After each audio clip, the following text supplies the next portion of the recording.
Posting announcements. Yes, indeed. I'll try to do this once at. It's an easy tab. There we go. Your mic's doing it again, Sky.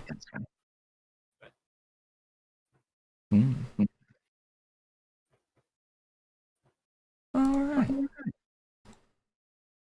So, now that that is all set, who would like to give the recap for inspiration? I'll do it. Yeah, since today is going to be a stealth team session, let one of the stealth team do it. You're just saying that because you're tired and you want to focus on me.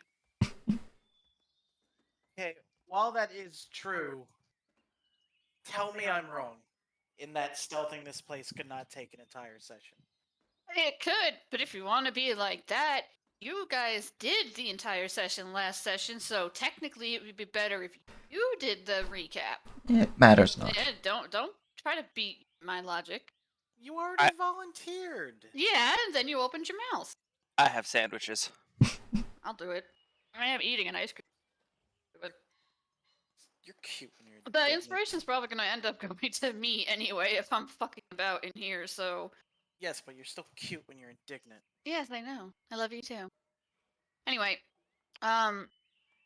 so we arrived at this place, in the middle of the wood. There was, we let ourselves get seen by the guards. The guards of which are, mostly probably sane people that are somewhat mentally enslaved, except for a couple of these dudes who are just fucking crazy and truly believe in the bullshit that they're spouting. There was a lot of back and forth RP with Garridan going against Zealot, trying to either break their faith or antagonize them, or it had different end points at different parts of the thing.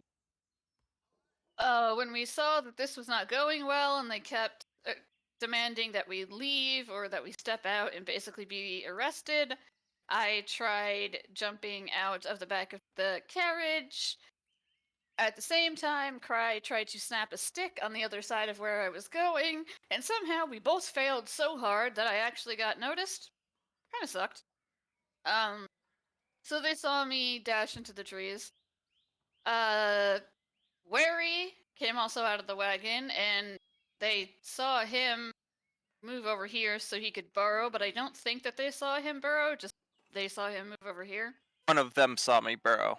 Oh, okay, one of them saw you burrow. Okay, never. Yeah, and so in order to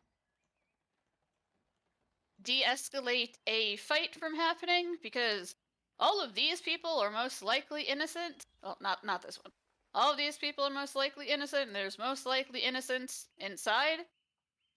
Garridan decided to quote-unquote surrender to the quote-unquote arrest. Also, of course, knowing that Lunara and Wary are going to do their own thing. And currently, as far as I remember, Lunara is mind-linked to Garridan, Wary, and I don't remember who the last one was.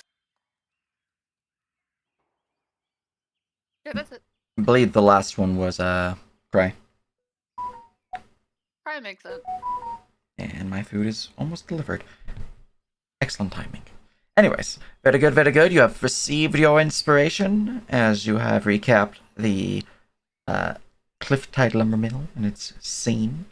Wasn't a lot really happened in town, so that's, it's fine. You guys pretty much just left, so. But with all that said, we will return with the combat having been essentially squashed. It is the threat of battle ended. We will focus on a mixture of the stealth crew and what's going on back at the wagon. Now, I say mixture, and that is because what happens to the wagon might change what happens with the stealth crew. So, we will. Sage, what happens if the wagon stays in the wagon? No, I'm afraid this is not Vegas. I mean, Vegas isn't Vegas anymore. That's fair. But we will begin with a little bit of what happens with the stealth crew. So, since our fair changeling banana, and by changeling banana I mean Lupinal, who happens to have the ability to change their appearance for those who see them, we will go with you. So, you find yourself at the edge of the palisade, leading into the lumber mill itself. I'm already in this tree based on the elevation up arrow. Yes. Since I know Wary is stealthing with me,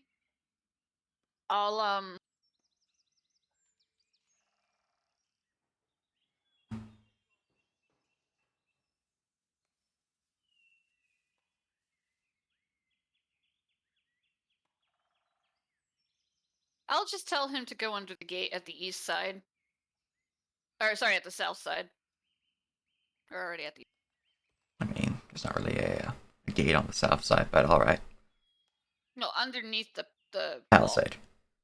wall. Oh no, the palisade would be the thing that raises. This is just a wall. That's what the palisade is.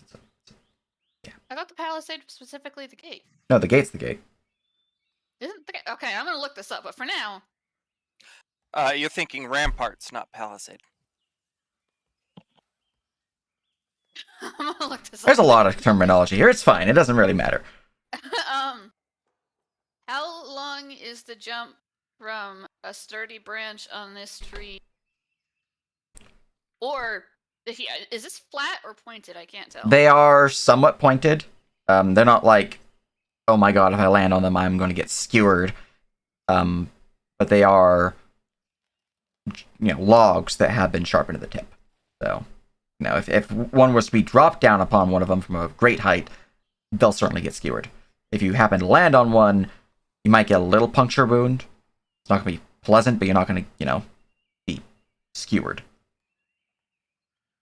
What I'm trying to determine is, would it make it easier for me to go, yep, and then yep, or just yep? It would definitely be easier if you go, yep, yep, rather than just yep. I don't know why we're using that word, but, yep. I didn't know. If you were to fail the first yep, if you did do a double yep, it would cause... Sage, it's hey yep. There's an H. Yep. No. It's yep. Yep, I see. If you were to fail the first yep, then that would be an issue. Because if you fail that one, then you would likely land on the skewer, or perhaps fall in a bad way. But it would make overall the checks easier. It's a short little hop and then a short little hop. Alright, I'm gonna yep. Alright then. And that would be an acrobatics check. That's one yep. Alright. And what is your strength score?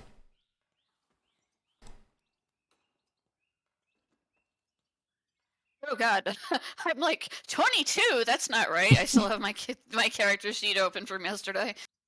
Mash. I think it's like 8 or 10.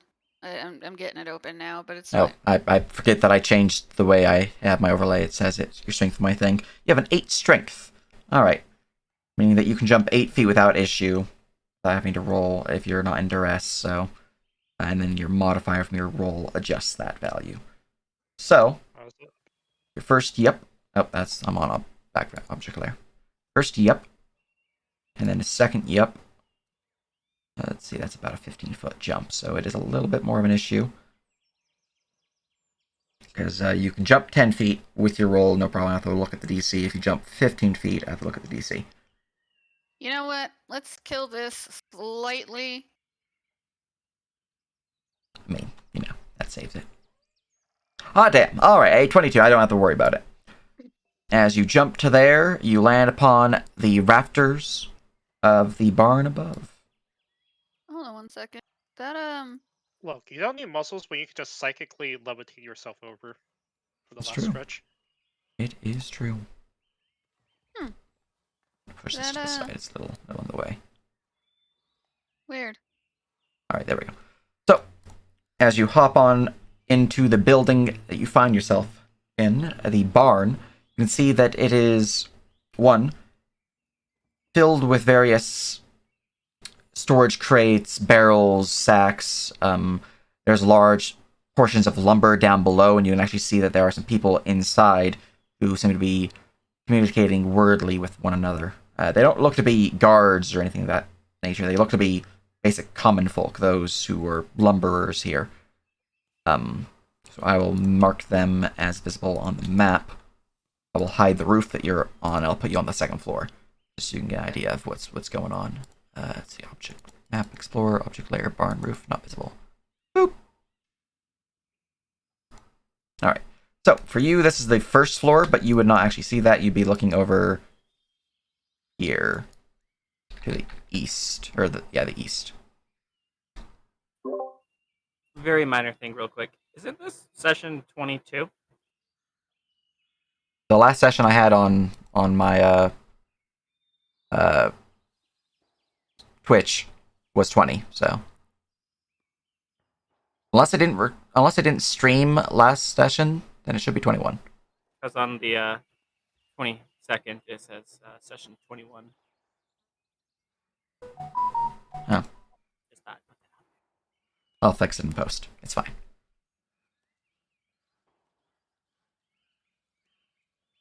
Anyways, while you jump on over to the other side there, you can see that they are... My phone? It's fine. I'll be out in a second. There are crates and all that. Seem to be filled with various tools and smaller portions of wood gathered up after having been successfully furbished and sewn into appropriately sized productions of lumber. So, various 2x8s, 2x6s, 3x10s, things, random boards. There's a lot of them. There's also a bunch of wood cutting tools, saws, axes, various, I won't really say chisels, but corkscrew-like devices. Just a whole bunch of wood cutters and wood carvers tools within this barn here. And just so you can actually see them on your map as well, there are those two commoners. While you jump there, I'm gonna grab my food because it has just been delivered. Yep.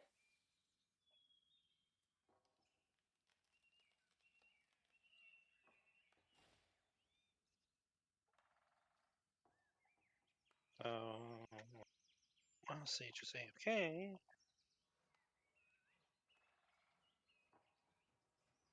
What was I calling that thing at the front that you guys said it wasn't? Said it was a palisade. I meant portcullis. That's what I Oh, meant. I knew. Yeah. It's a gate, not a portcullis, but yeah.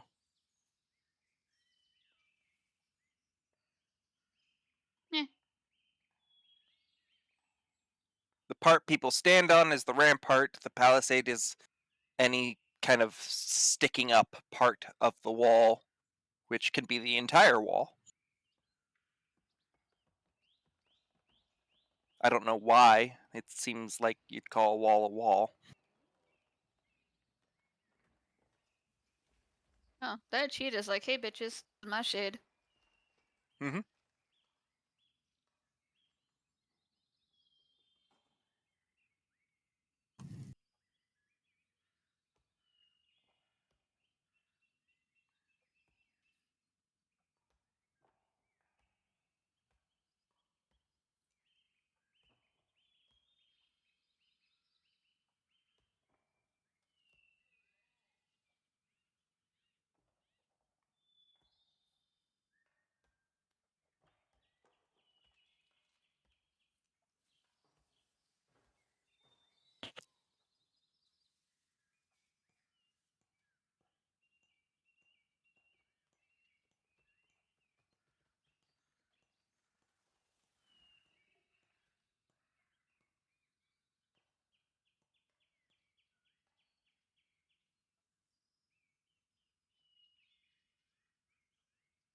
I just realized that the bird song isn't actually coming from outside my window.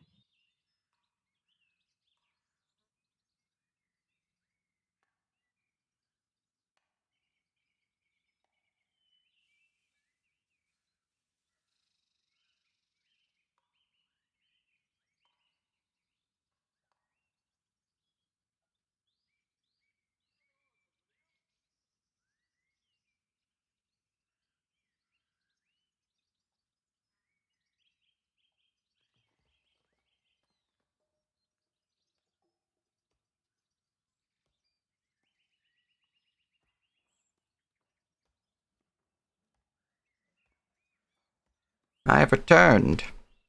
Welcome back. Alright, so just to clarify, I am on the roof, but I can see into the second floor. You're on the second floor, and you can see into the first floor. Okay. Can I overhear what they're saying? Yeah. Let's see here. So, as you kind of perk your ears up and begin to listen in on the conversation of these two common folks. Greg, everything's alright at the gate there? No, Phil. It seems pretty dicey up that way. I heard shouting a lot. Bit of a steel drawn even. I even think I heard a twang of one of them crossbow bolts. Nasty stuff, that, Greg. Hopefully the gods keep us protected from them beasts. I wouldn't want them to get through here. Not like last time. Tore a right chunk through the lumber mill itself. They had the blade placed.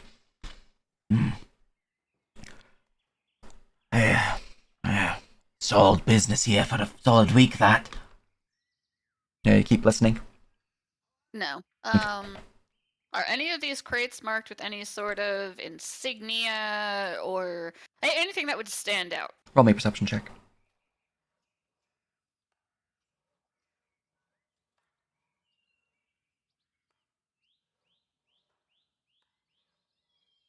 $24. 24. Alright.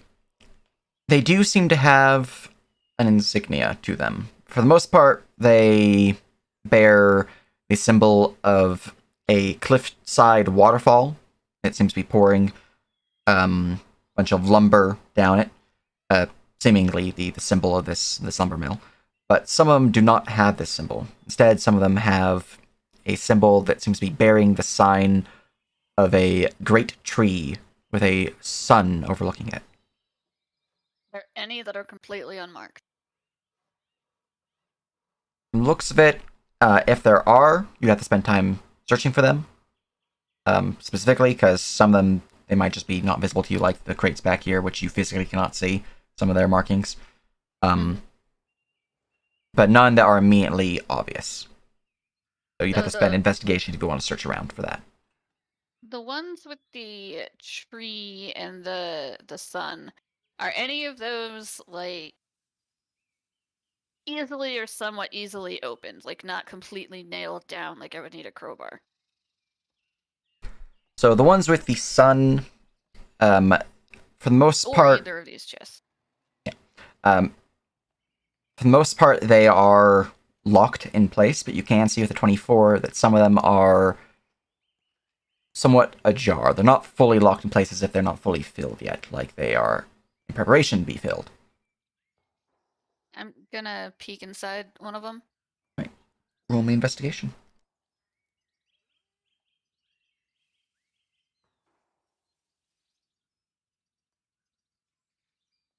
I don't remember if I get advantage on this or not, but either way, it's both. First roll's 19, so it's fine. I have to go look at my item, but I think I get advantage on all investigation checks. Right now it's fine, because, first roll's a good one. Yes, I'm aware I was delivered food. I have it. It's in my hand. Anyways, with a 25, as you begin to look through the crate here, you do notice something that is odd. The crate itself does have, lumber. It has various boards and the like that can be used to, help facilitate building a structure. What's odd, though, is that the lumber all appears to be formed from one particular tree. And the tree itself doesn't have the standard colorings that the other logs here do. Like, it doesn't look like a tree native to this forest. It seems to have a bit of a greenish sheen to it. If you have herbalism kit proficiency, you can roll me an intelligence herbalism kit. If not, you can roll me nature, though the DC would be adjusted as appropriate.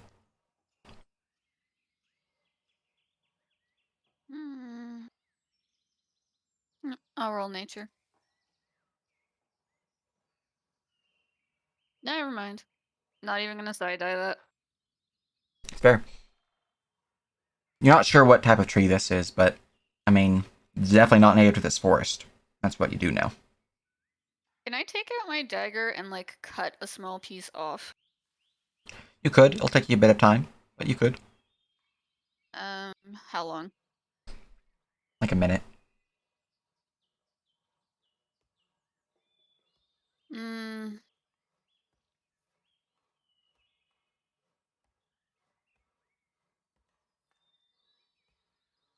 Sure, I'll do that. Right.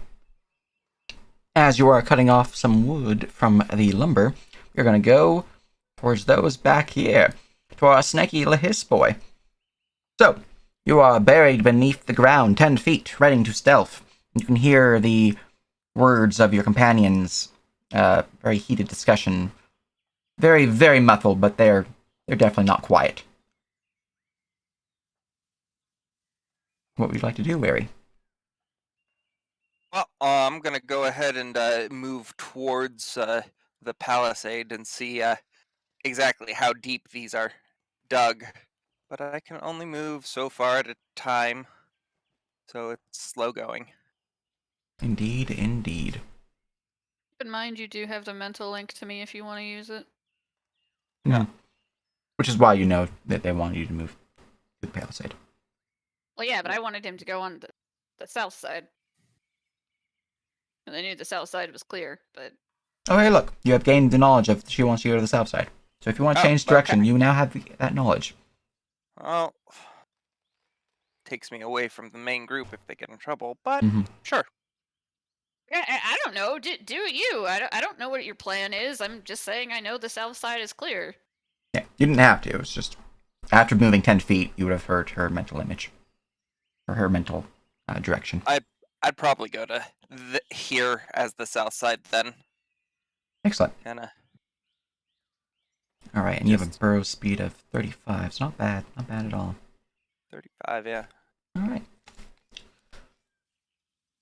So, as you begin to push forward down that way, reaching the edge of the palisade, it does take you a little bit of time. You can see the dirt around here is still fairly soft, though the beneath the palisade, at about your height actually, is how far down a foundation was built for the palisade, so you wouldn't be able to burrow through the palisade. You can burrow beneath it, deeper, but you can't just go 10 feet and go under it. Yeah, alright. Then, down I'd go, and under. Mm-hmm. You're free to move your character. Alright, I will go ahead free and to move about the palace. move down, then across. I'm not sure how far down I'd have to go. 5 feet? It's just 5. Well, how tall are you? Length is 12 foot long. Okay, I would say that you need to do 10 feet then. Okay. So I'd be 20 foot down.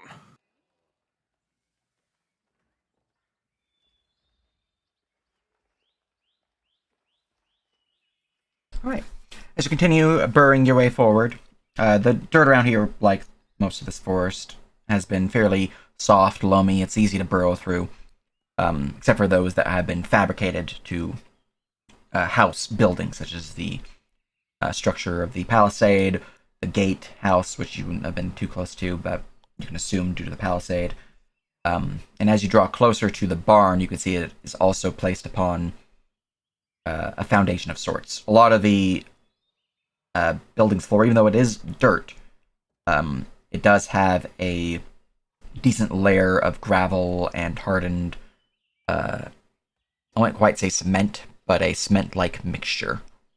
It does. So it's like hard pack. Yeah, it's hard packed. So if you were able to burrow through hardened earth, then you would be able to burrow into this building. Otherwise, you'd be able to burrow into it. This is when I start carrying pickaxes with me when I burrow. Yes. All right. Little chisel. Mm-hmm. But you have reached this point. It takes you about I'd say a third, maybe a bit more than that, of the time that Remy has been out on those scouting missions. You have a bit more time left before we go to the next. Alright. Yeah, I'd go back up to the like not breach the surface, but go back up to 10 feet below, Excellent. so I can actually see what's going on up there. And yeah, since this is foundation, I suppose I would go around it. Map is active. You are free to move. I will go ahead and go up and around. Excellent. Alright, as you get to this point, you begin to see, or more accurately feel, that the area around the road itself, at least the road that is flagstone, so this type of road, Yeah. appears to be placed upon a gravel path as well, so you wouldn't be able to burrow within 10 feet of the path. But if you go down 15 feet, you can burrow beneath it. Okay.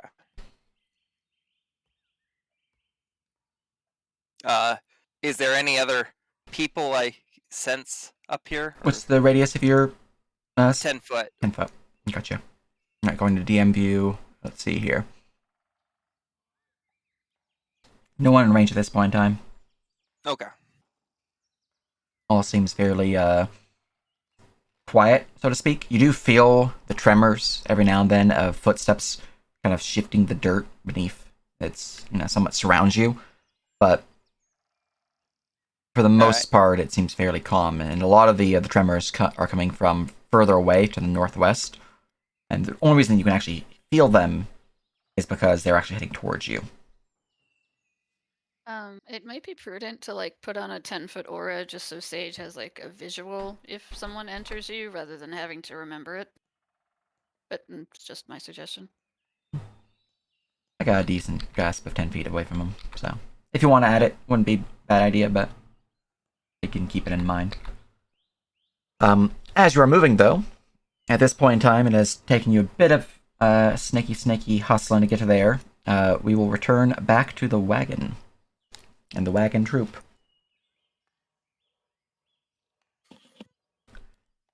Alright. The cultist zealot here looks about. Alright. Now that seems have reached understanding, we will say. If you're muted, if you're talking there. So is this wagon just not moving anymore? Yes, no, they stopped the horse. Okay. Would it be possible for me to just walk past the horse and into the camp? Since I'm invisible? Yeah, you need to roll a stealth check, but you could totally just walk on by. Okay. It'd be at advantage because you're invisible.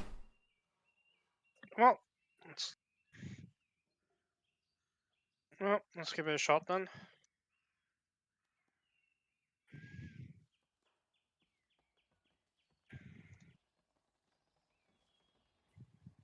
Oh, for fuck's sake.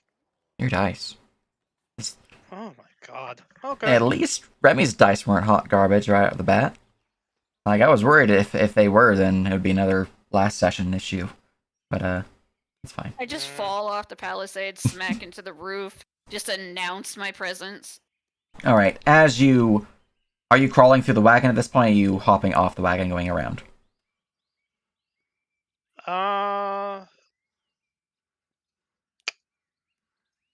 Probably trying to crawl to the front of the wagon. Okay. So, no one really sees you. I mean, you're invisible.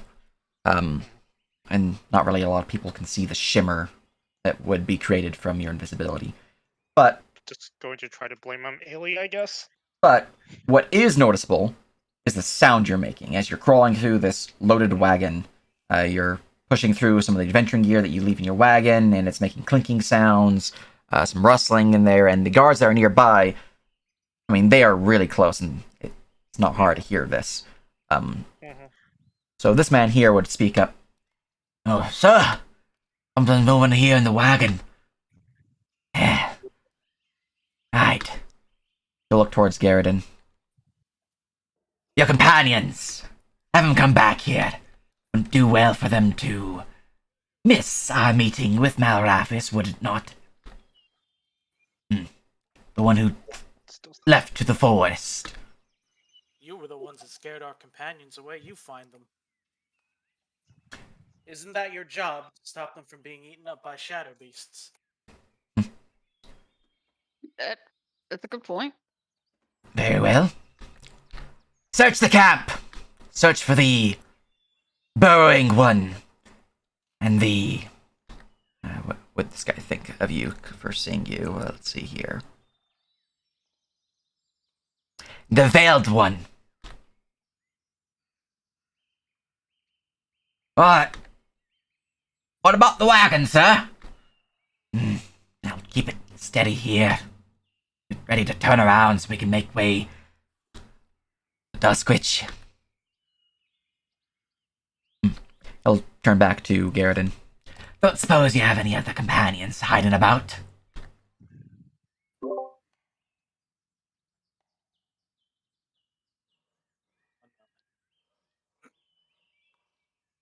Excuse me.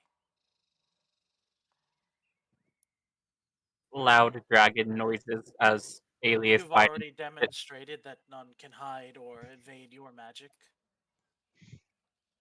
You ought to have no fear. Alright. Alright. With that, these soldiers will keep an eye on you guys. This one here is going to search the wagon, hearing the dragon noises. This one here is going to stand up and, start searching your own other wagon.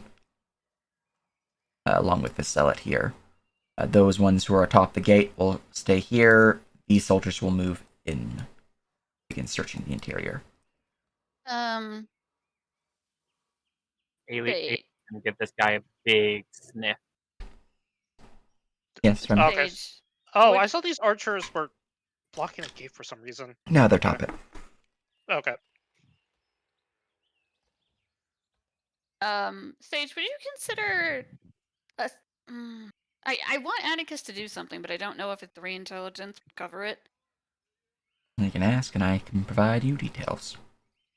Knowing that obviously part of our crew was in the other, wagon. I mean, even if Atticus is not smart enough to know that, like, hey, they're trying to sneak out, could he be smart enough to know, like, hey, I might want to provide a distraction? If he were an animal companion, I'd say 100% sure. He is not trained in such ways as a companion creature at this time, and he has been given the orders from a few of you, I believe, to stand down, essentially. Okay. So he would not do such a thing, no. He might I growl. was about to say, he will just good boy growl at the guy searching his cart. Unless they try to touch him. And then the orders might change. Mm-hmm. Alright. Yeah. Oh, wee little lizard here. Don't bite there, little friend. I'm just gonna search through the wagon. As is going on, a bit of a distraction there, Ein. You are free to continue your stealth if you'd like. Okay. Could I get a direction for my noble bloodhound real quick? Yes. Is that from you or that from the Ely? It's Ailey doing the sniff. They're sniffing out the pikemen. Gotcha. As they're sniffing the area, within 1 mile, you would gather that. Let's see here, is this in range? Let me zoom out in DM view. I mean, I know a mile is pretty much this entire map, but I want to check the other notes. Let's see here.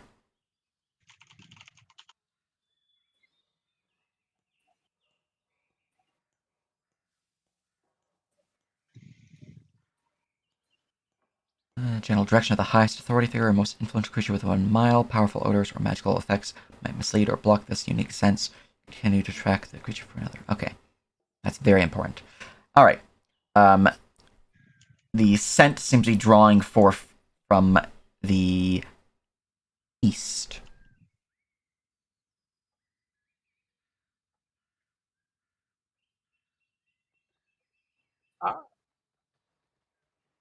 Well, Ailey looks confused, and then Cry looks confused for a moment, and then she takes a sniff of the air. I guess also to the east. For you, it's to the west. Somewhat south.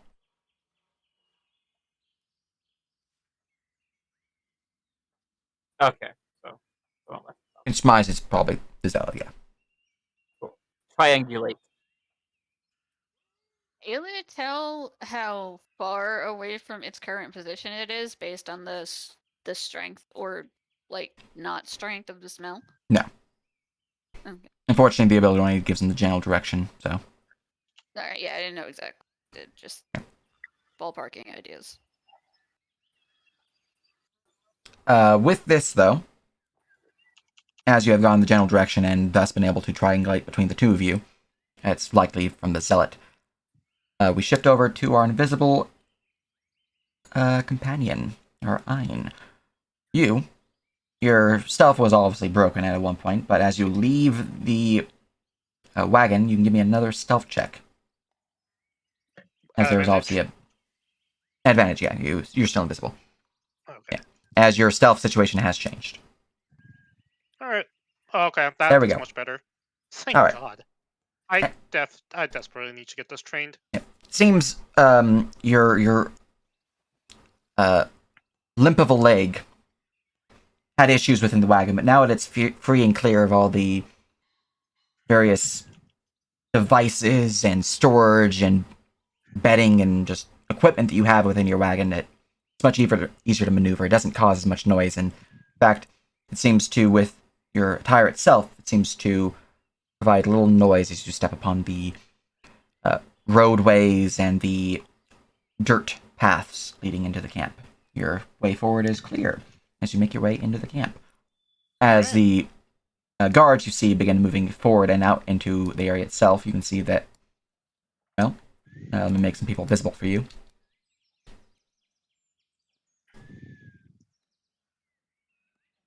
Let's see, anyone else need to make visible? Alright. So these people here would have been moving forward towards the gate. These people here would have been sitting at the side just conversing. These people were making their way towards the gate, but upon seeing these guys head out, they would have been brought together and they were told to search the place. So you'd see that these four begin searching the area in search of, well, your companions. Do you want to do anything with that, or do you like to continue your stealth? Are any of these doors open? Like, I know 5e visibility doesn't break from opening a door, but I kind of don't want to open a door when, Yeah. They have no evidence there's somebody invisible yet. So from what you can see, from your current position, the main door into the lumber mill itself, at least the ground floor, is closed. Okay. This is an open barn door, so that one's perfectly visible. You can see from way over on the other end of camp. Actually, how tall are you? Because there's wood in the way. Not that tall, like Okay. 4'9". Then you would not be able to tell about this building here. I would have to advance more, right? Yeah. Yeah. So over here, though, this building here, there's a window here that's currently closed. There's no door on this side that you can see, though there does appear to be a raised balcony of sorts that this stair leads up to. It's an open wall. There's like no actual wall on this edge here. So is this actually covered or snow? As in, if I walk there, will it leave tracks? No, that's the roof. So this balcony itself, let me just make that portion of the map visible. I apparently need to erase the VBL again. Doop. Doop. There we go. All right. So if we look on over to here, that is the raised. That's the second floor of that building. So. Okay. Yeah. So you would be able to see essentially the little picnic table up there and maybe the doorway, but if you're like 5'2", you probably wouldn't be able to see it just due to the angle. Probably not. Okay. But you can definitely tell that it's just a raised balcony area that is covered by a low sloping roof. Okay, so in that case, I will try to limp my way here just so I can get a better view of the doors, while also hopefully dodging the people coming towards the gate. All right. Well, you can see from the people heading towards the gate, they are just heading along the path. Yeah. These four here are going to actively start spreading out. Some heading this way, some heading that way, some heading this way, and this guy would begin to search out the exterior of the building of the palisades. So, as they head out that way, you see these two militia archers will also join in the hunt. This one will help join the outside search, and this one would help join this guy in his search. While these four will be told off by the zealot to get back to work. So they'd be heading back this way. While that's all going on, we will return to the Lumber's Mills barn with Remy. Okay. Hmm. So, you have begun digging through the area. You have found the strange wood. It is buried there, and you have acquired a chipping of it. Which I'll add your item lab. All right.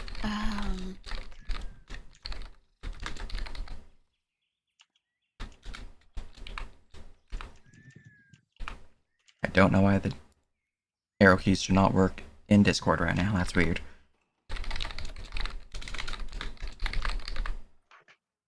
Where are where are the stairs, or are they outside?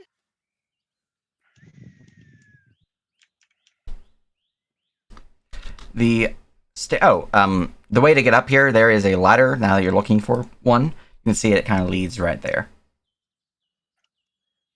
So if you go to that area, you can head down. Here. It would lead to this space, right about there. Okay.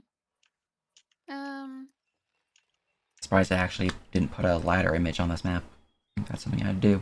I can do it in a second. It's fine.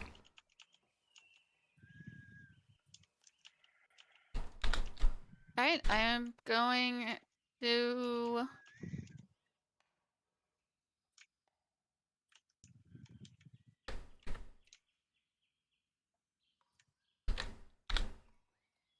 There we go. I am going to quietly climb down the ladder. All right, give me a stealth check. Wait, actually, wait a second. Do these windows open? They do, yes.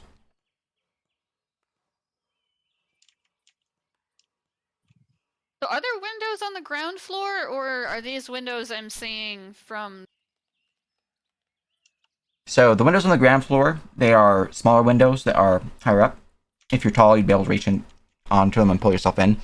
The ones here are about, I'd say, waist height and go up to nearly the ceiling. So these ones you can like full on move through without too much issue. Okay.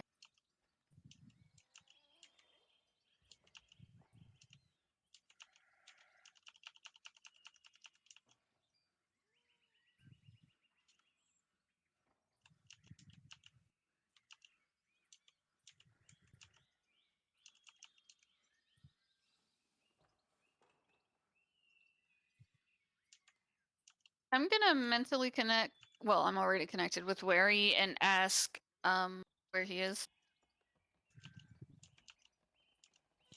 Underground? Are you inside the camp? Sort under the camp.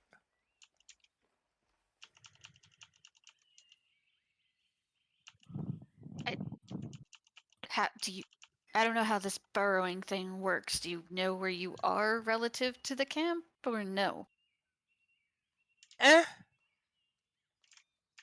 I can see what's around me to a certain extent. So how far past the gate are you?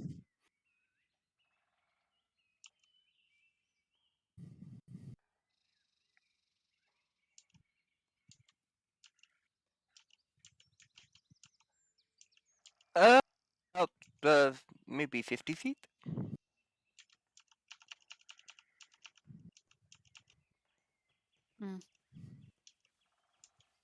Need a distraction, but I really don't want you to cause one.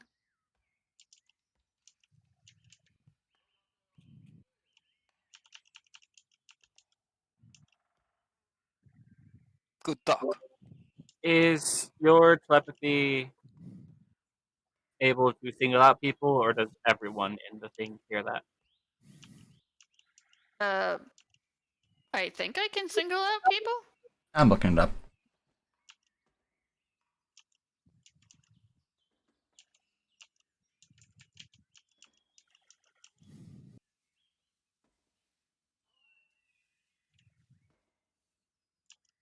It doesn't say.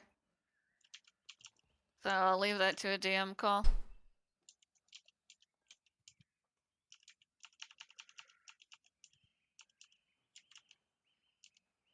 It would make sense because you guys can't talk to each other, so like you would hear me answering like Wary's question, but not able to hear what he asked. I don't know.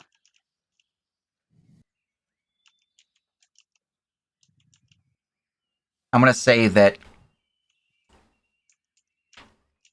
it is a one-way street unless you specifically have it be otherwise. And by that So I you're mean, making a two-way street. yeah, it is a one-line communication rather than a multi-line Okay. communication. So if you want to communicate a message to everyone in the so-called call, you have to specify. Otherwise, it is just to the individual that you are trying to communicate to. So like right now, Right. only Wary can hear. Because from the wording that it seems like that is the implied intention. Like I want to create a distraction, but not too big of one, like something that can easily be brushed off. But for my position, I can't really do that.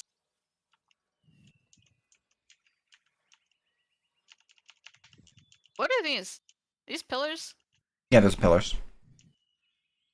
Alright, I'm just gonna climb down the ladder. Alright, self-check.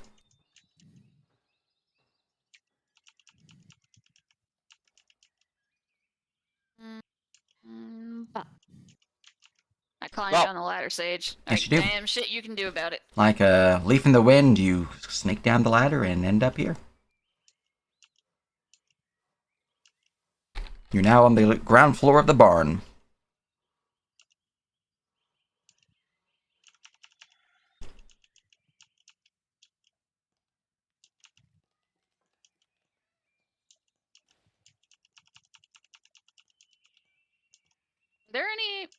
Are there any boxes, tools, anything down here that's just not represented because it would be bric-a-brac?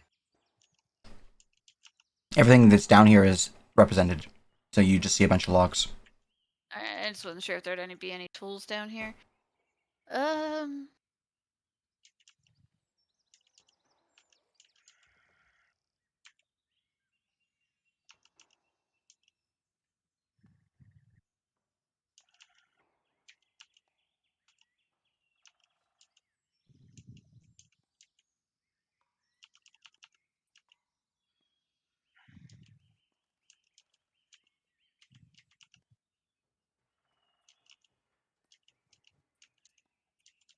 I have an idea, but it very well could be like too much.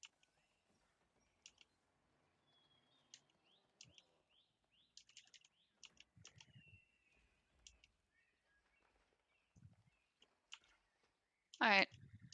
I can see that there's no one outside this window, yeah? Go to DM view. Yep, no one outside. And this window? No one outside, but you do see that there are a pair of wagons outside that window. And you said this window would be harder to call through? Yeah, the windows on the ground floor are harder to call through. Alright.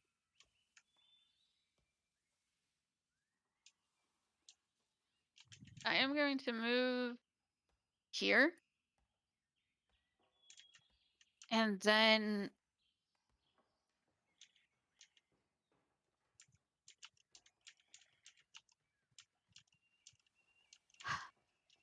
I want to throw a psychic dagger and have it hit some part of this wall. I don't even really care where, not super aiming. Not the window, but just the wall. And the song is in my head now. I wasn't even trying. Alright. It's all good. Anyways, so you're wishing to throw a dagger at the wall? Yeah, let me tell you what I'm going for. I want the sound to draw their attention, but since there's no mark and there's nothing, I want them to like walk over and go, oh, okay, maybe it's just the place settling or something like that. That's what I'm hoping for, since there'll be no mark or any evidence. Alright. Timeline-wise, this is getting a little tricky, so I'm going to have you tell me high or low. That was good. That was good. Unfortunate. Alright. I was just waiting for a particular amount of time to pass. You are getting really close to the edge of it, which is why I'm giving you this roll of high or low. And that is that the guards, specifically this one here, number 4, who is north of the barn, who is going to go search the barn, was about to tell them to get back to work. Now, a 65, at this current timeline, means that he is going to happen soon, and it may interrupt your intention. You do not know this is to occur. So, you can give me that old dagger throw. But out of character, you now know that it may not work the way you intended due to the timeline restrictions. I mean, as long as it still hits a wall, I mean, they'll probably go check it out. I'm assuming if they ignore it, then I'll do something else. While you're throwing your dagger, Wary, what are you doing? Continuing to burrow. Aha! Move your sneaky snake snout. Well, I will go down to 15 feet so that I avoid the road, but I'm now blind. Mm-hmm. And I will continue going this way. Excellent. 2 rounds, or how much movement should I go? If you are stealthing, you would be moving at half speed, so it'd be 35 feet for a full move. If you are not stealthing, it'd be 70 feet. Since you are burrowing, stealthing for you would essentially mitigate the rumble of your movements beneath the ground. If you're not stealth, then for those who are close by, they might feel tremors, and they might feel like there's a miniature earthquake, depending on how fast you're burrowing. Yeah, I'll go ahead and stealth. I have time.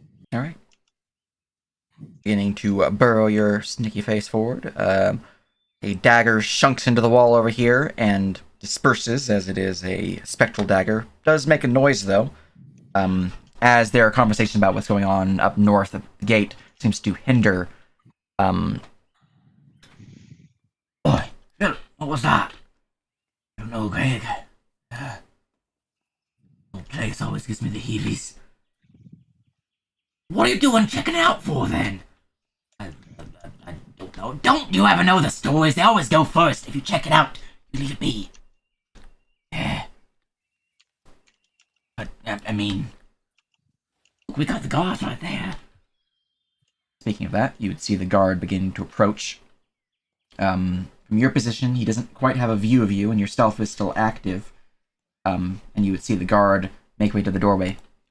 Oi, you lot! Get back to work! I ain't paying you to stand around and dilly-dally about, oh, old Miss Dorothy is looking for a mate there. No. We don't need any of that rabble here. So, back to work. We're not paying you to talk. I don't even know who Miss Dally is. I don't even know either, but, I needed to come up with something to... back to work. She's from HR. Her husband died in the Shadow Monster raids. She's got 2 kids, but he doesn't care. He doesn't care. He's not the dad. He's just the dad who stepped up. Yeah, that's true. But sir, I'm gonna give another high or low for you, Remy. High or low? High is good. Thank God. What? We heard a sound. Just over there. Sound? What kind of sound? It's like a thumping sound, sir. Like a shush. Yeah. Get back, I'll check it out. By the way, sir. These 2 will begin making their way out. As they do so, this man here will begin approaching the sounds direction as they point in that area. While that's happening, fine. What are you doing? Let's see. Well, Scoot. Scoot here. Eavesdrop. What are they talking about?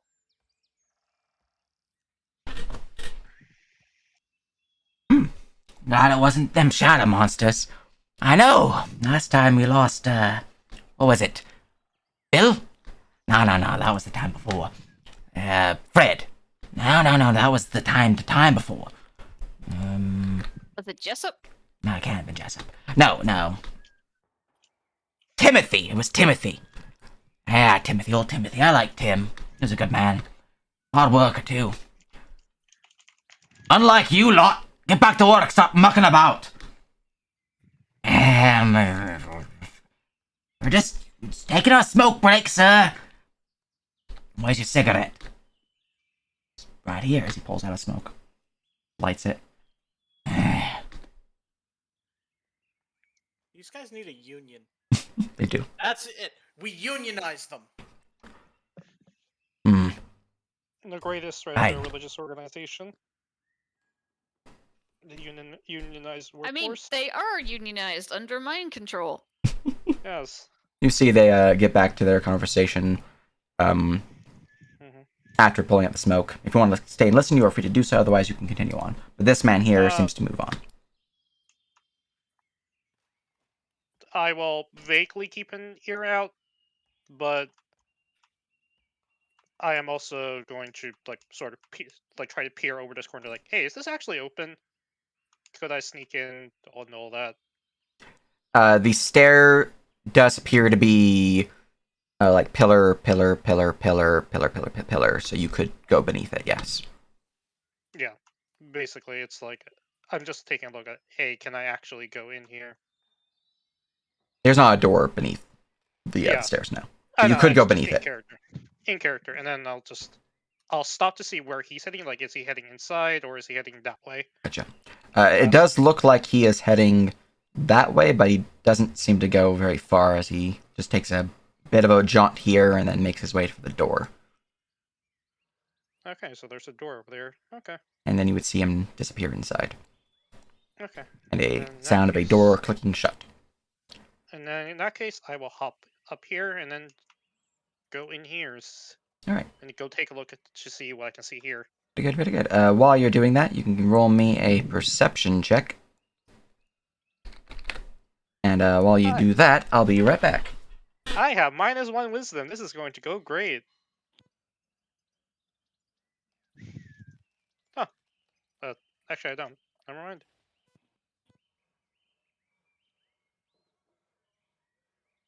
Yeah, I'm just glad I can hold my breath for 20 minutes.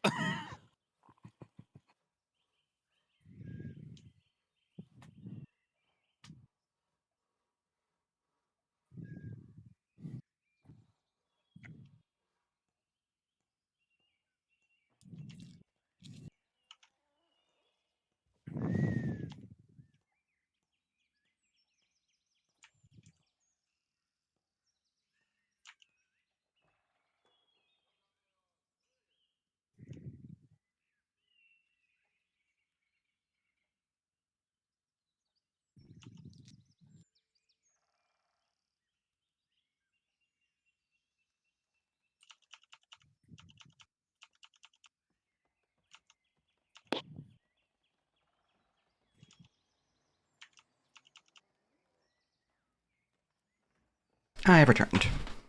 Welcome to Return. Welcome back. Alright, with a 20 perception. Let's see here. As you're climbing your way up the stairs, only really keeping out a partial ear to the conversation of the common folk down below, you do gather something from them that seems to be, well, of import. Wonder when they're gonna open up the mill again for us. I don't know, it's been locked for about a week now. Can't say if it's gonna be locked for another week, but... them priests, you know, there's something about them, that mill. Doing something... different, I'd say. mean, after they ran the foreman out, they're taking over the place. Hey, quiet now. Right. Foreman and Mill. Huh. Okay. I have concerns about my next actions. They begin to whisper further, so Is Ein also linked with us? Nope. Nope. That's unfortunate. it is. Mhm. It is. I need to like actually find someone who can like craft. To be fair, We would also Technic- need money. yeah. Hey, we're I gonna have 2 of the seeds to save the world. I I- expect some credit to crafting. We still Okay. have a couple thousand worth of art in our All right. wagons. Is there nobody else here? No one on that balcony. No one through the window. Or the wall. No one's through Sorry, here. just in case it got out of your head. Is this door locked? It's back in my head now. Now checking the door does appear to be locked. Okay. And then nobody's through here. Mm-mm. Does this window look like it can open? It can, yeah.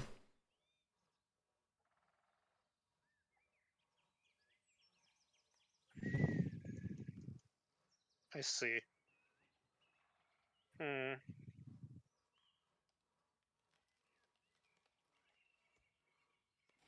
Well, I'll keep this in mind for now, and I will walk back down and try to sneak. Try to go over maybe this way. All right. Is this priest still like lounging here, or No. did he move He would have let's see here. He would have moved to meet with this group would have moved here at this point in time. That guy would have been moving towards the wall. We'll see if Remy does anything about that in a bit. This guy would have moved with this guy. And they would have been start searching the exterior, so he would move that way, and he would move this way. We'll get to you guys in a second to see what's happening there. That guy's already moving north, so he would have moved down this way. So by your point, he would have been about here.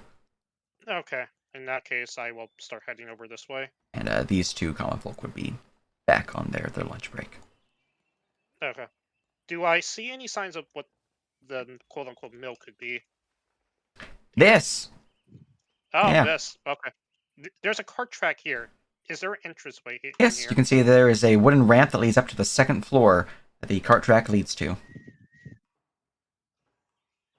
And then there appears to be some form of large machinery, a crane of sorts, that is used to pick up larger bundles or perhaps aid in the moving of some of the heavier loads that they were Does it working seem on. like I can get into the mill from here? Yeah, it's just a wooden ramp.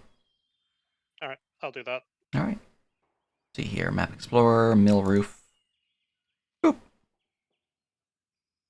I apparently have my DM view still over at the 2nd floor. I moved it now. Alright. Okay. Moving on in, you can see that the mill's 2nd floor does seem to have a large crane-like device, as previously mentioned. There is large machinery that the track leads into that is designed to cut the lumber, and you can see that there is another track that leads into the river itself. Doesn't seem to have any carts or the like that are designed to hold the wood, but it seems that it is designed to push the wood along the track once it's been cut, and from there into the river to float downriver. Okay. You can see there's a stairwell heading down and some loose piles of lumber at the side and a door on the eastern wall and a door on the western wall. Okay. Is there anybody else in here right now? So as you are looking around, you would see, in fact, that there are some people around. Now let me go and make them tokens, because for you, I didn't actually make the interior Okay. people visible, just because they weren't going to be part of the combat unless things really hit the fan. Let me go grab them. Let's see here. Mill, 2nd floor, roof. How many people are inside? Or no, I have that in my my document, my mission document. Here we go.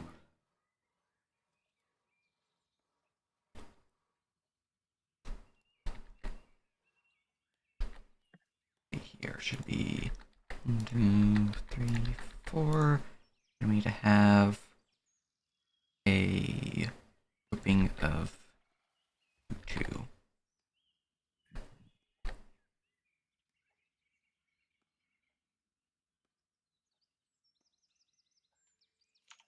Alright.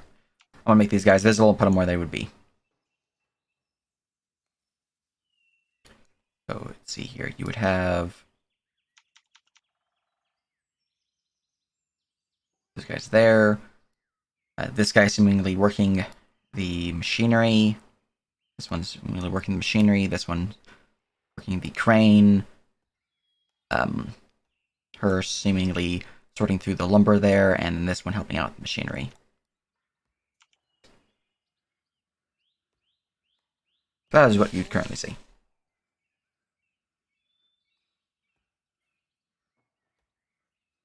Militia soldier, is this door up here closed?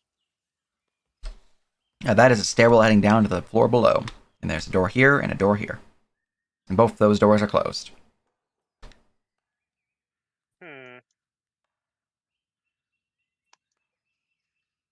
Alright, I'm not going to actually set anything on fire yet, and please don't doubt me on this, but does anything here particularly look flammable? I mean, there's a pile of lumber here. There's a wall here. So you can actually see beyond it to this giant pile of flammable lumber. But, you know, this pile of lumber here. And the crane's made of wood. The floor's made of wood. Some of the wood's made of wood. Or walls are made of wood. Alright. So, the Plan D has been assessed. Okay? Can I tell if there's anything different about these people in particular, since they seem to have said the mill was off limits, yet they're still here? Like, what are they actually doing? They seem to be working the mill, seemingly prepping it for a load of lumber to be incoming. So they're getting the device here churning. You can see them activating some of the machinery on it to get the buzz saw here in the center begin whirring a little bit. You can see this one here seemingly gathering up some lumber to then move out. This one here is getting what appears to be a device set in place that can then turn any of the dropped lumber and place them into the river. So he seems to be getting this thing here. These ones are just guarding the stairs down. And this one seems to be, from the looks of it, tightening the cordage upon the crane, getting it ready for some form of activity. I just think I should get a disguise just in case.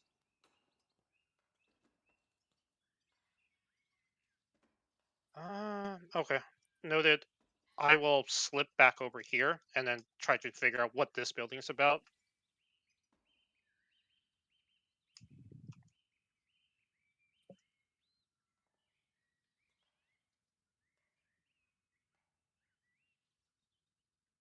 Do I see anybody through here or anything? I was muted when I was giving you my description. I'm sad now. Oh. It is very obvious what that building is. That building, as you draw closer, just from the scent of it, it seems to be the kitchen, or the, I can't think of the word for it that would be used for here, but Cantina. It's their feeding hole. It is where they go to... Feeding hole. Yeah, you know. There's a kitchen there. You can smell, from the seams of it, cooking stew.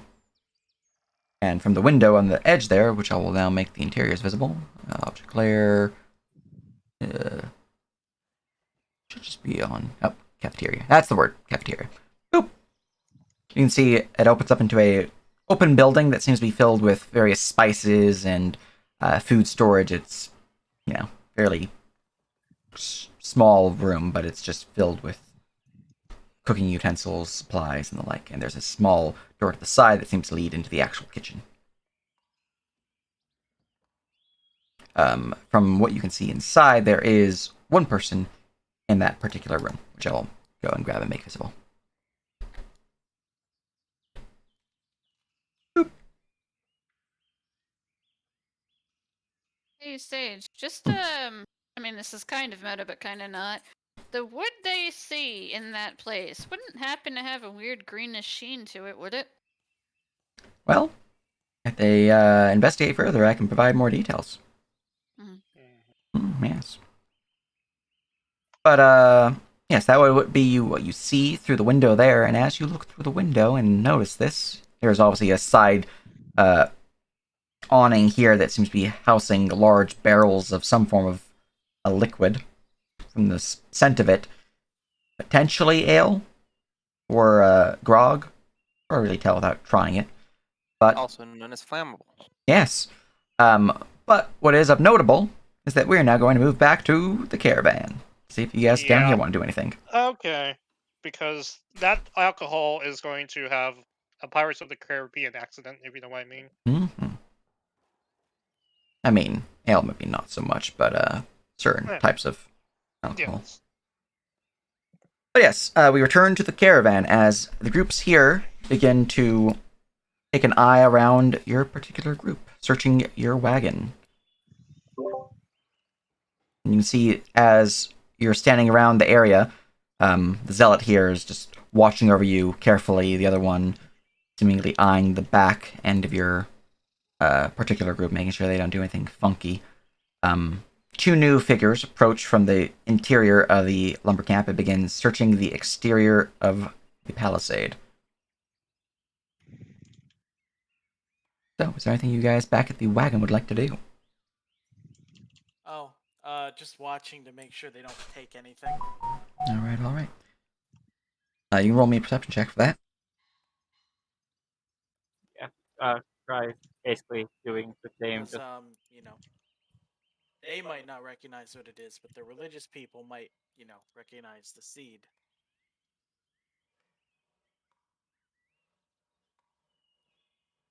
Keep in mind you're also mind linked if you need it.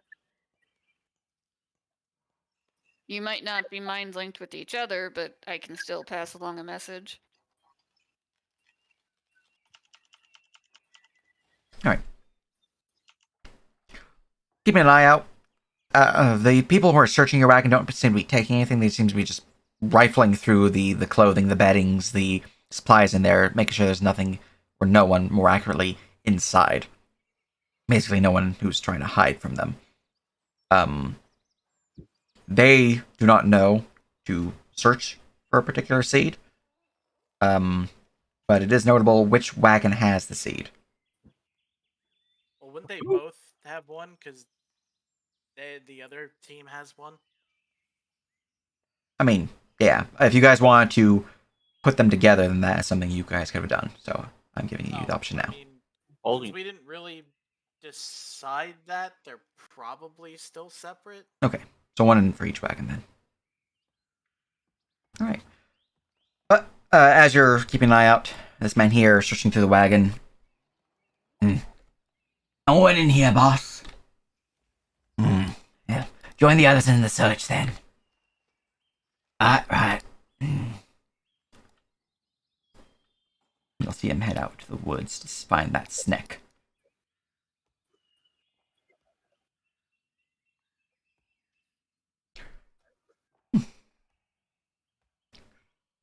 And if there's anything else you guys are wanting to do back in the wagon, we can continue. Otherwise, we'll be going back to the lumber mill people.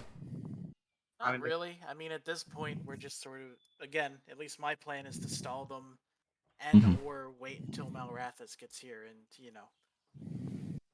preferably get in there with Malrathis, but also not end up in there in a situation where we're trapped and separated from our wagons. Because, again, as it's been kind of my plan, being separated from the wagons would be bad.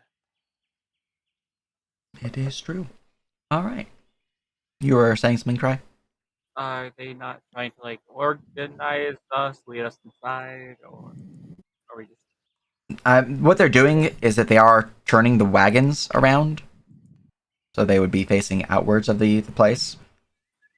I mean, obviously, if your mounts resist, then we'll have to do something with that. But they're. For that. I know that Sullivan and Atticus are detached currently, so they're not doing anything with the big wagon, but they're trying to do that with Talunka. So. Oh, okay. Yeah, they let them. All right. So that would have been shifted to here. Just for ease, I'm going to shift Atticus back to Sullivan. And other than that, they're just keeping an eye on you guys. They're not doing anything particularly crazy. They're just making sure you guys are still here and not going to try to run off while they search for your other two companions that they saw fled. Try would go and try to reset in those two, so that we can turn that card around too. All right, all right. You know, Atticus knows and Sullivan know enough to listen to you, so they will allow you to reharness them and move the cart. all right. Whoop, whoop, whoop, whoop.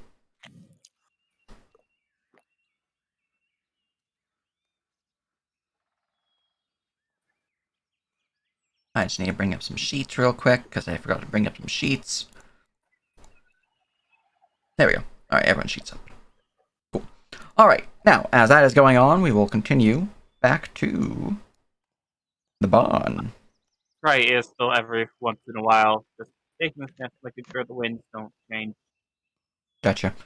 Seems to still be focusing upon the zealot number 2. All right. You find yourself within the barn. The common folk have now left, and you hear the footsteps of one of the militia approaching the sound of where you threw your dagger, though it's not visible, as it was, psychic dagger. Are these people just hanging out at the door? Now they're gonna keep moving on. Okay, just making sure. Yeah, I'm just They I'm moved just this way, gonna actually. time myself and walk forward as he walks back. All right. Well, your stealth is really still the same, as it hasn't been broken or hasn't changed in any thus far. So you don't need a new roll. Militia back here cannot hit your DC of 30, so he's just gonna be oblivious as you push your way beyond the lumber, and he begins looking around, scratching his head. Whatever they're talking about, I don't see anything here. Much place they can hide. I guess I can search up top, though. You hear someone climbing a ladder as you leave. Now, as you push your way out into the open, you're not invisible. Hey, wait, before that happens, how sturdy is that ladder? If it suddenly broke, would it look like it was weird, or would it look like It is a wooden ladder made in a lumber mill designed to make wood. It is a well-crafted ladder. Okay.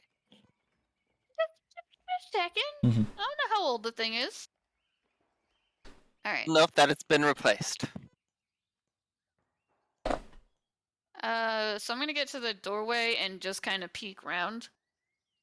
All right. As you peek around, you would see at this point in time the soldiers here are beginning to enter into the ground floor of the lumber mill itself. You can see that some of these common folk are moving back to start working on the lumber that is their charge. Those two figures that you saw would be walking their way to the west, so at this point they'd be around here-ish. Kind of walking not super side by side, but close enough. These two are the one that you would actually potentially be able to see. That would be making their way back down here as well. You would see that the zealot seems to be moving as he gets to the center area, following those two that went inside the mill. I'll put him over there as well. Sorry, go ahead. You would see that the figures upon the palisades gate would still be standing there, keeping an eye out, watching most part the exterior. Those that are still in the area seem to be, well, common folk, those who are going back to their business, so they are certainly distracted at this point in time. So it is potential for you to stealth in the open, but it is still stealthing in the open, so take that as you will. Alright.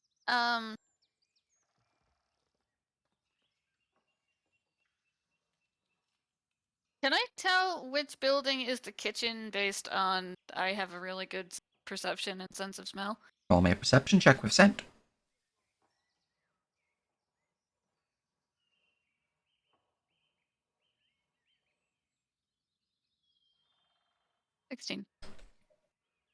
Certainly smells of some form of stew cooking from the north.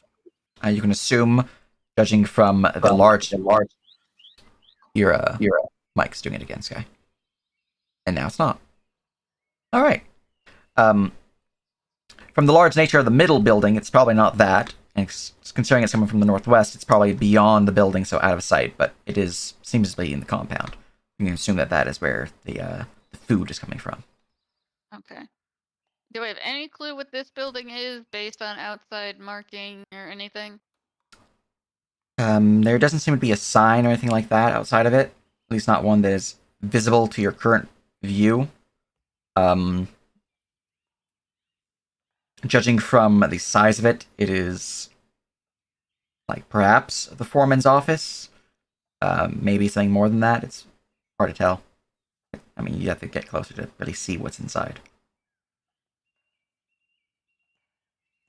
I am gonna put on my mask of you see what you want to see.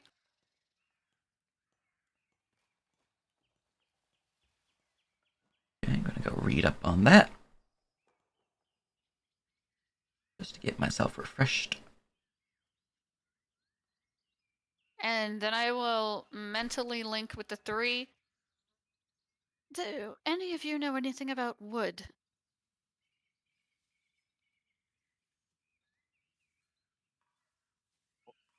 What? Wood, trees. Am I proficient in? I don't think I am, which is slightly unnerving as I am technically a nature paladin because they're really badly flavored. Technically, I would know something about trees, as long as I they bear fruit you can eat. I'm actually proficient in fucking nature. So I will answer yes. Apparently, I do know some things about wood. Cry would also answer. I know a decent amount about the flora. Yes. I know about plants you can eat. Where are you? Uh, Down? Yeah, where? Where are you? God, your power is so unuseful if you don't know where you are.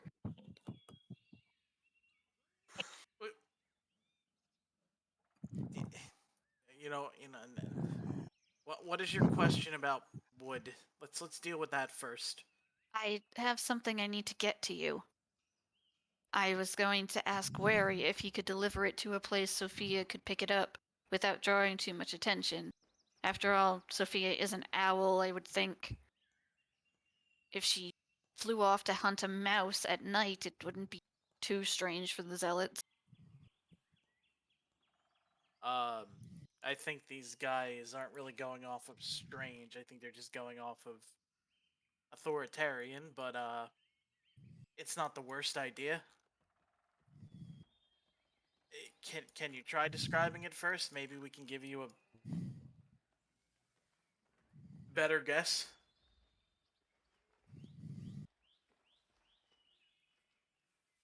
I don't choose that sage. You It's do. just like I'm reading it right now. Oh. You're able to then alter I your basic misunderstood it. characteristics of your form, such as your race, gender, and age, but deeper alterations are left to the beholder of your visage. Each individual saying their own interpretation of this form. Yeah, then I will do a male human. Male human, alright. Kind of like, like whatever mid-age these guys appear to be. Gotcha. No problem, no problem. It's green, and not green as in like covered in moss, or it's odd. It almost, the way it's cut almost looks like the wood is all from one single tree.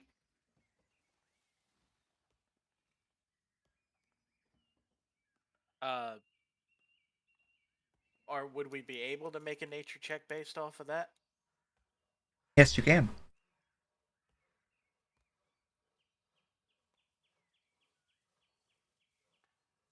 Well, I will give it a shot. Fry's probably got a better shot than I do, but could be worse.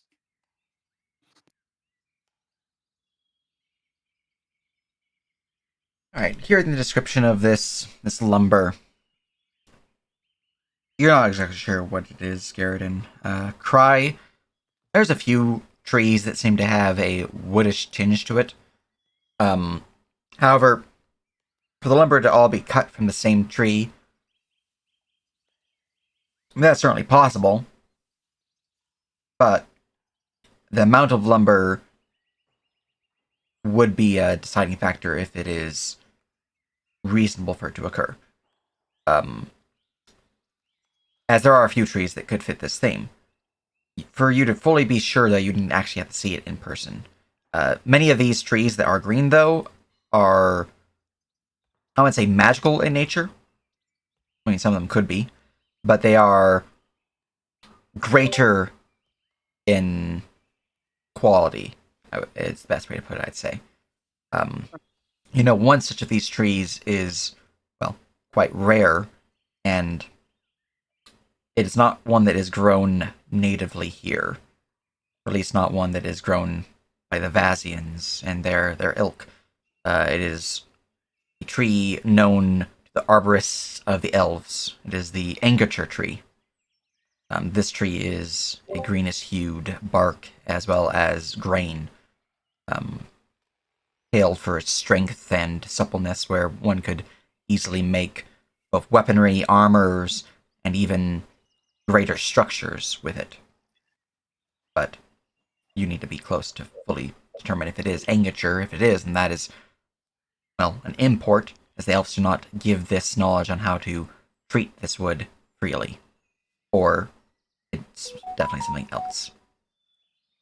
If they So don't I have, know an this elf. is like 2 or 3 it might be, and the third being a really weird one for them to have. I don't suppose there's any trees that if they cut them down without permission, they would cause shadow monsters to attack.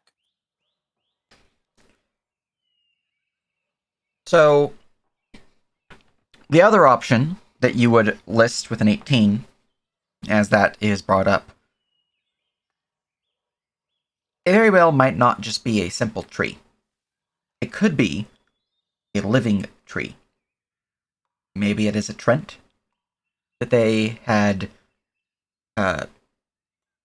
paralyzed in some way so they can harvest it from it, which would give reason as to why the lumber seems to be from the same tree, as Trents would regrow what was lost. Or perhaps it is from a tree of a dryad or similar such fae, but that would definitely cause some fae spirits to grow angered. Or perhaps it's something else. It's hard to really say without actually seeing the lumber. Can't believe they would do that to Trent.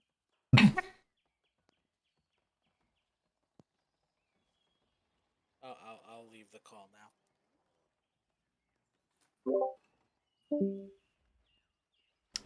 They did it. They left the call. Hello, welcome back. So hearing that description kind of worries me. It could either be a heavily protected elfin tree, or it might come from a living source of wood, such as a dryad or a treant. Now that I think about it, didn't that innkeeper say that the woods were growing unusually violent and thorny? Wasn't that right? Was that right before we entered? No, I don't think it was right before we got into this area. I think it was right before the rebel base. That's more of like a DM question. Like, does that check out Yes. logistically? Yes, no, this forest has become more violent of late. Yes. No, I mean the inn where we stopped, where we were told that. Is that near Duskwitch or? It is near, yeah. It's in the forest. Then yes, that stands. She did say that the forest was becoming gradually more violent, and it didn't seem to necessarily be because of the Ashen ones.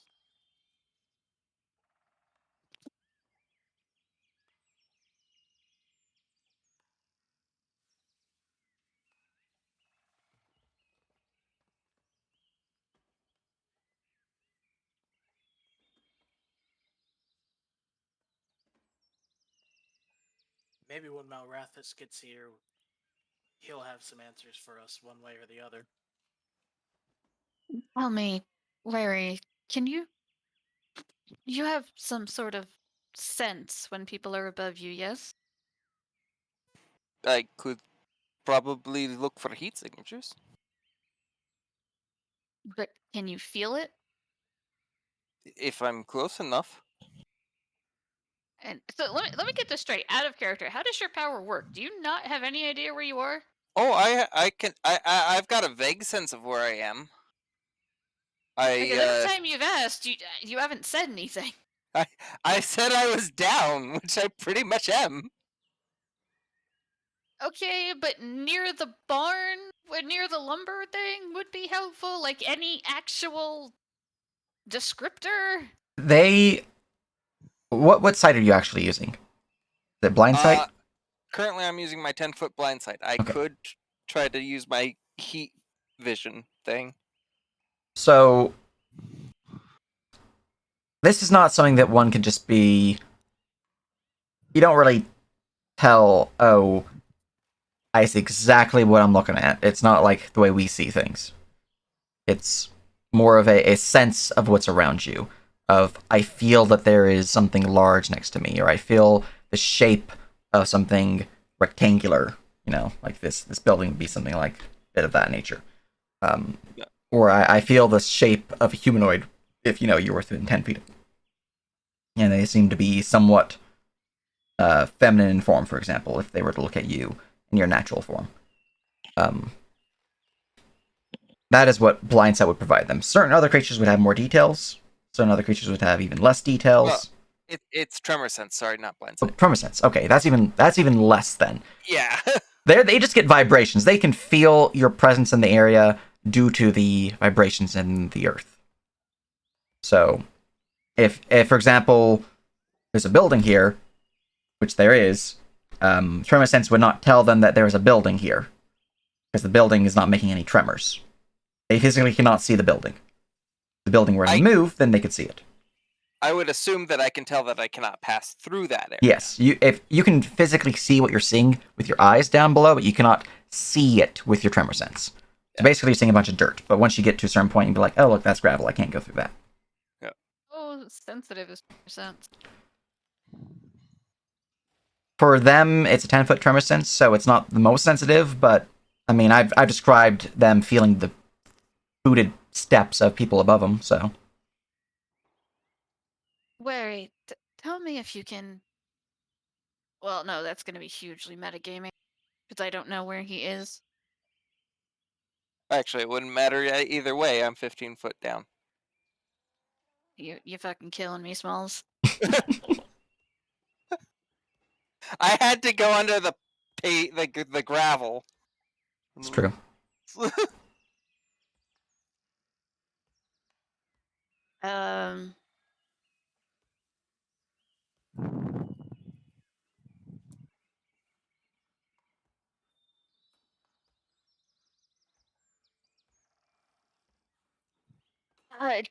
This is fucking useless. I can't do what I want to do.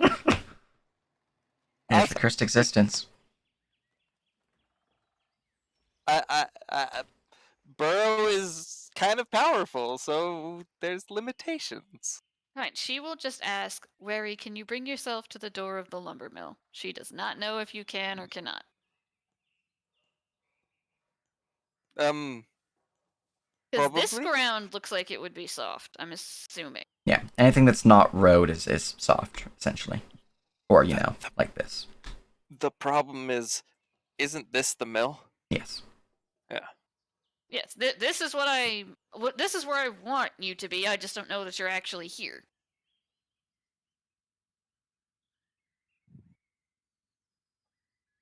So I'm saying, like, can you come up to like maybe 5 feet below the ground, figure out where you are in some way, or can you not do that? If you That's what want, she is asking, Wary, because she doesn't know. You could roll me an intelligence check, a wisdom check, or a survival check to determine, judging from your current position, where the mill would be from how far you've known you traveled.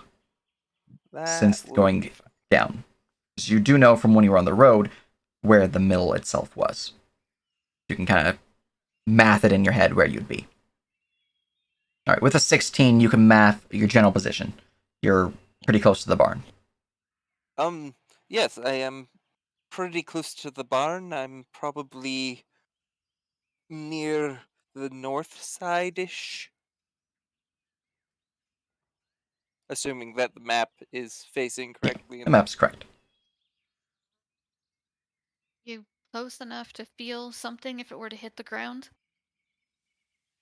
Oh, I'm underground too far.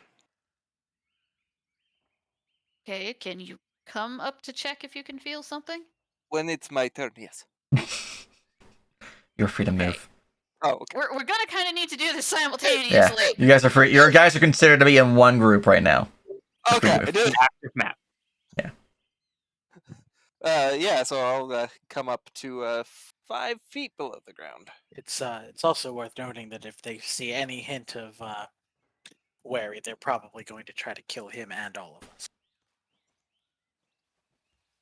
Yeah, but I can see that no one's here and no one's looking. Yeah. All right. I'm going to toss a coin in this general direction.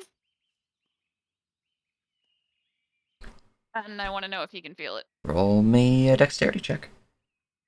To toss a coin 15 feet. Yeah, let's see if you can get it within 10 feet of them. Okay. Like you're not gonna fail. I mean, you might fail to toss a coin if you roll really like 1, but you're not gonna fail to toss a coin. That's what I am.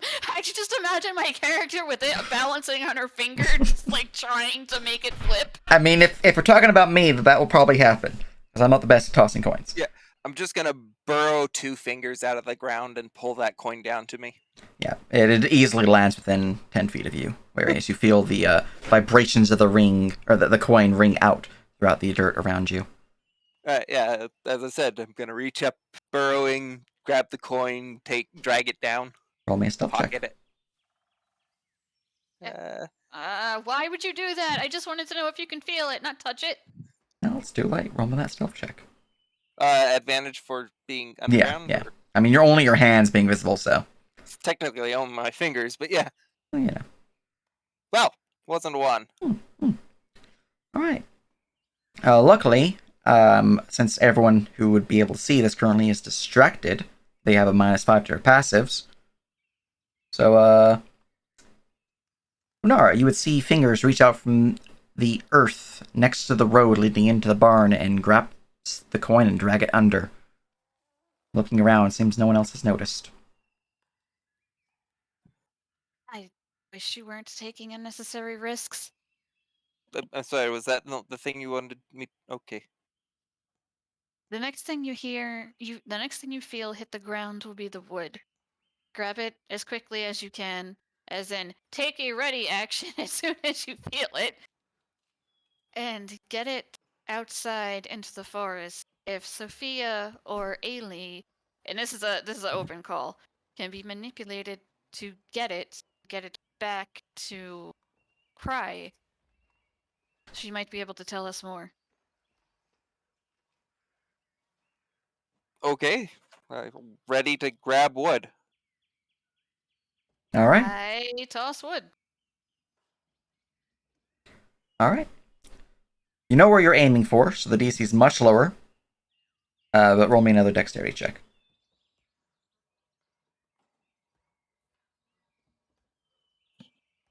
Easy. All right.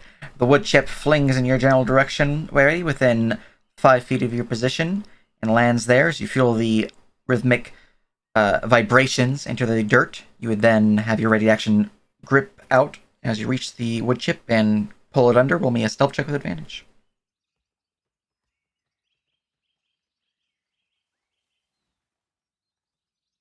All right. The wood chip is dragged beneath the earth into your grasp. Lovely. I'm gonna go down deep at that point. So. Excellent. Now, while that's going on, we go back to Ein. Hello, Ein. You're at the cafeteria.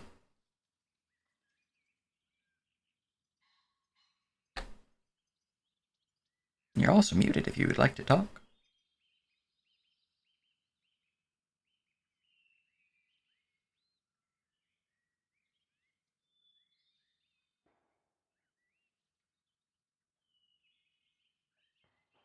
It's truly a cursed existence.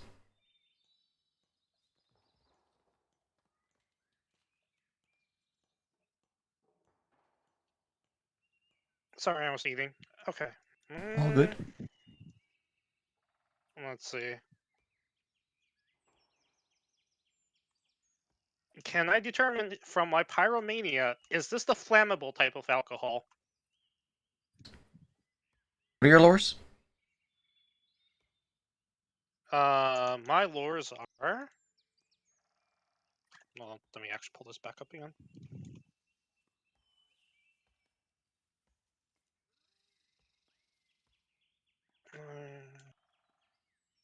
My lore are.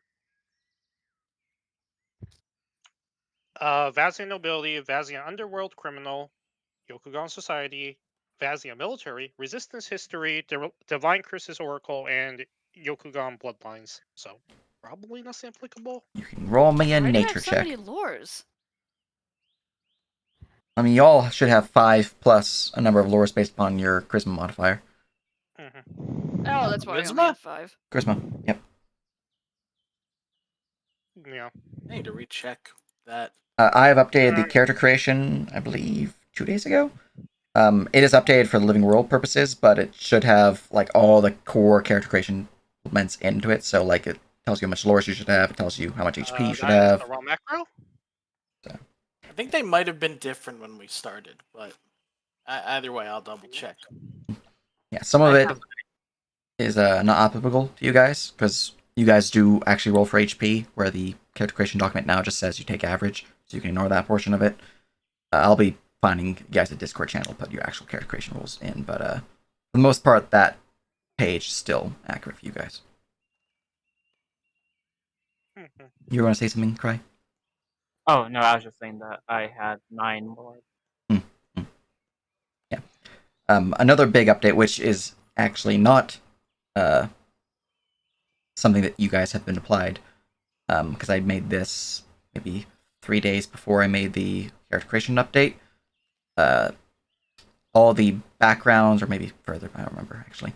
All the backgrounds, so births, profession traits, all those, they have now been given a listing of lores that you gain. So there's even more lores you guys probably have. So, But, like, just free? Yeah.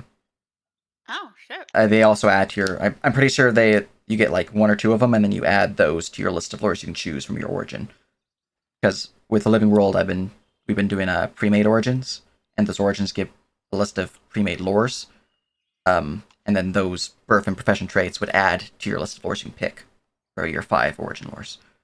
And they're things like home region lore, home region, knowledge of the geography of my home region, knowledge of the nobility of my home region, things like that. So they're things that tie to your base character that I Okay, give so to you guys. if I have 5, then I still only have 5.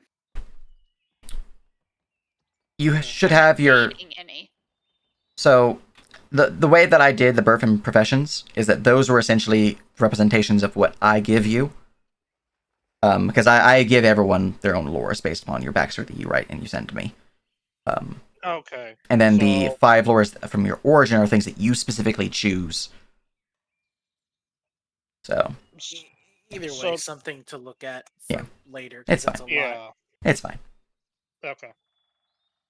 Do that before next week. Mhm. So in short, no idea if this is flammable or not. Yeah, with an 8, I mean it's alcohol, maybe. Maybe. Doesn't seem to be a very strong alcohol, judging from the smell, but maybe. Mhm.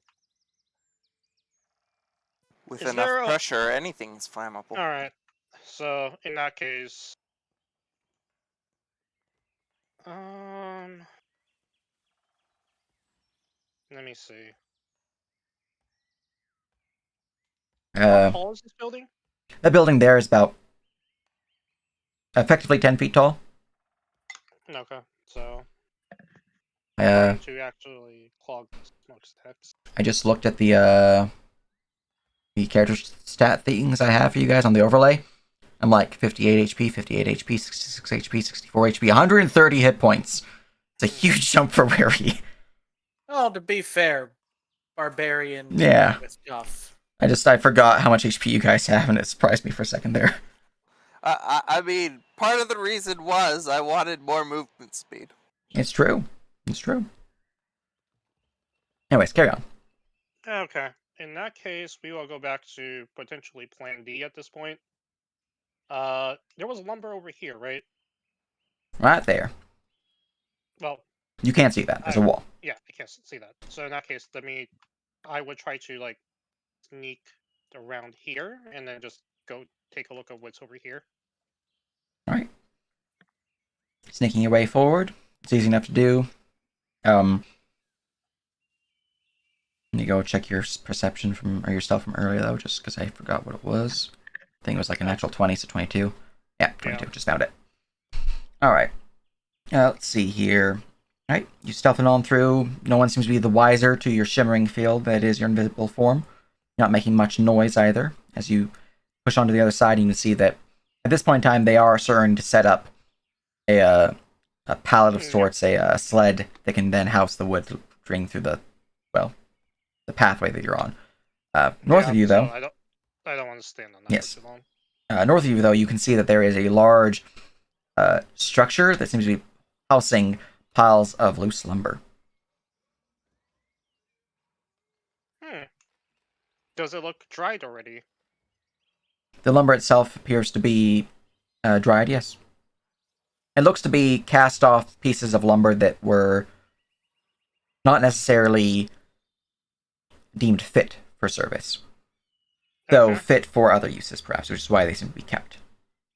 Scrap pile. Essentially. Alright. Do I want to set fire? No. Resist the urge. Would I have to make another stealth check if I go down these stairs right now? Potentially. Also, there is a reasonable grounds that if you did deliberately light that fire, your invisibility would drop. Now, I'm not saying I think it's a bad idea, because, Would I know if it would make my invisibility drop? Depends on how you do it. If I did it with... Okay. Walk on it. magic, I definitely think Magic would. would. Magic Maybe would. just like lighting a match. 5e space rules would be attack action and casting a spell. So theoretically, item interactions don't count, but that's kind of...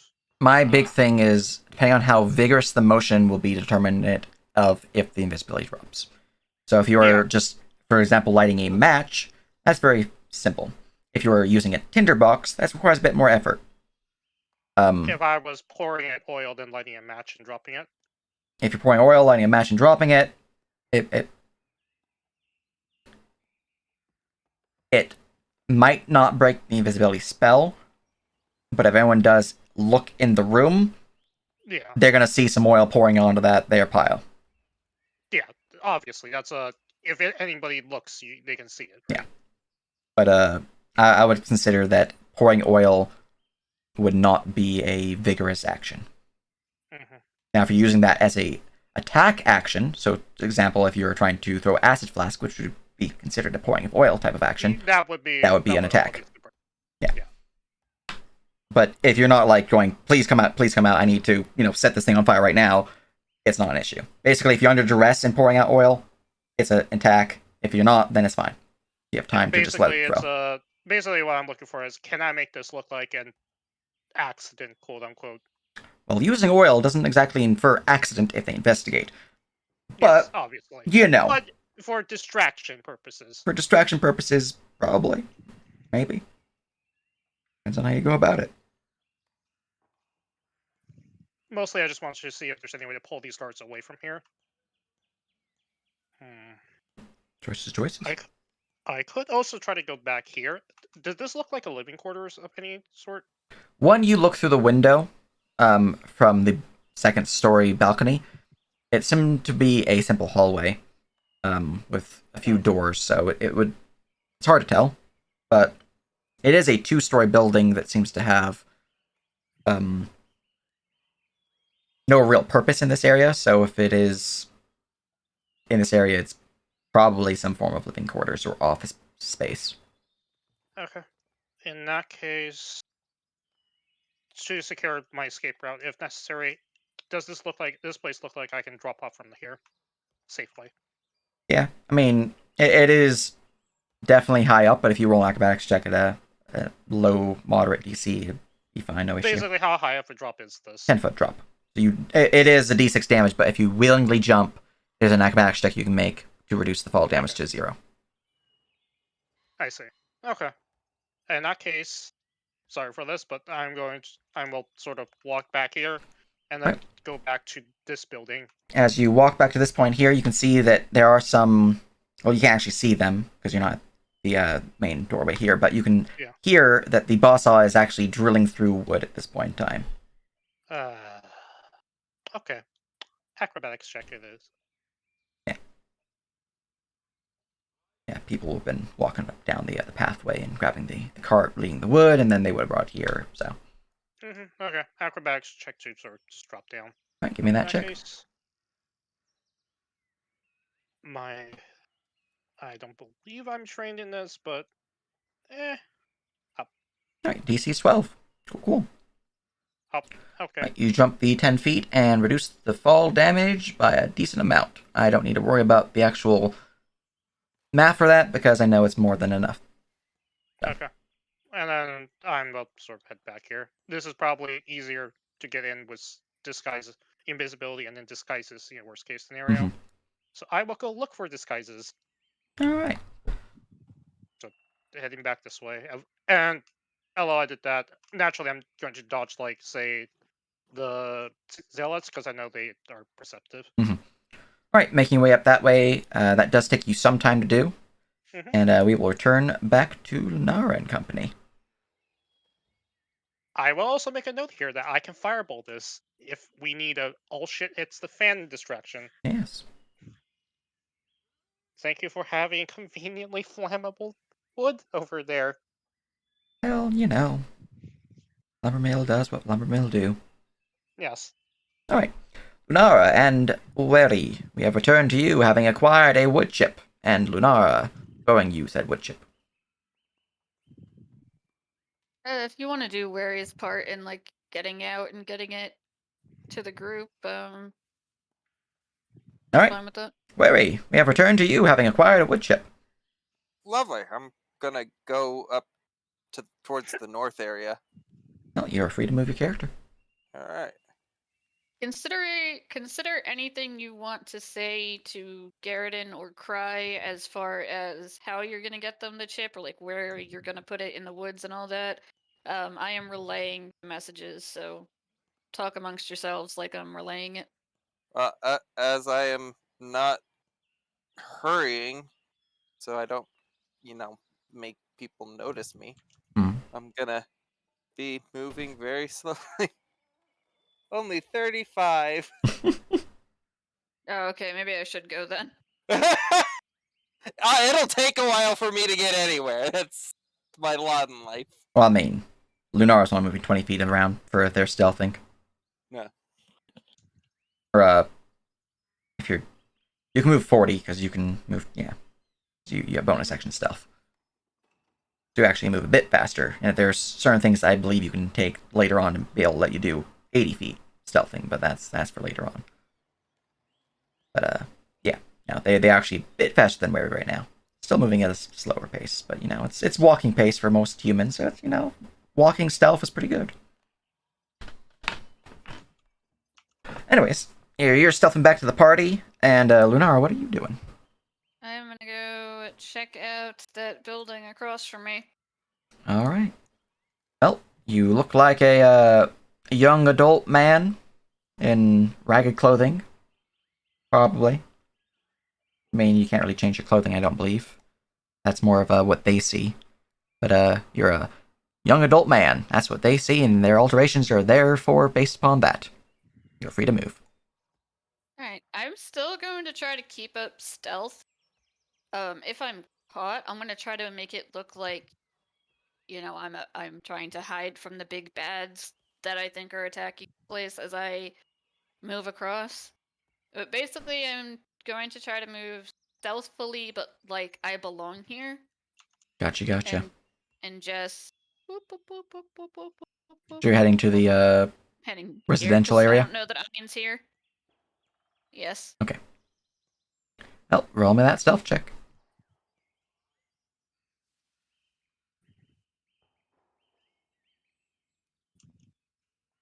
Okay. All right. Second 20 of the game. Well, you begin to make your way across the field, somewhat hunched, slow, keeping a lookout left and right, making sure no one seems to be trying to kill you from shadow monsters, seemingly. The fellow lumbermen, the common folk mobs, they're around the area, don't seem to pay you any mind. Some of them nod at you as you approach and make your way through towards the stairs leading up towards the residential building, but no one really stop you from doing what you're doing, as if you belong. Well, then I'm going to, for once, take the main door. Aha!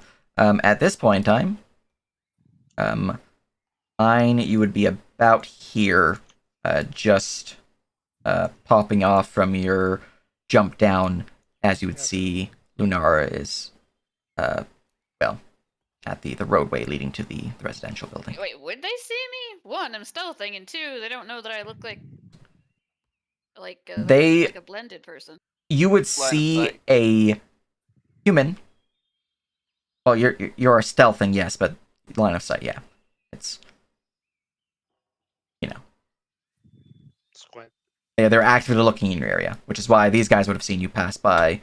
This guy wouldn't have, because they're actively working. But Ein, you would see that there is a middle-aged human, looks like another lumberman. Now, the way that their power works is you see what you want to see out of the individual. So you would see a lumberman, or at least a middle-aged man in that area.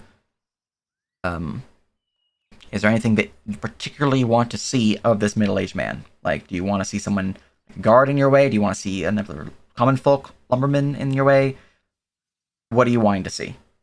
I would want to see, ideally, at this time, somebody who won't get in my way to while I'm trying to accomplish what I'm setting out to accomplish. All right. In that case, you would be seeing, seems to be a common folk, basic lumberman. Okay, easy enough. Hey, maybe they'll open the door for me. Maybe. Smile.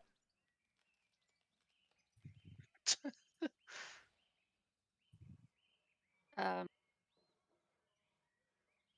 Okay, so I will continue Excuse me. following that way. The horrible thing is when you asked what Ein wanted to see, I immediately thought that they were gonna see a person on fire.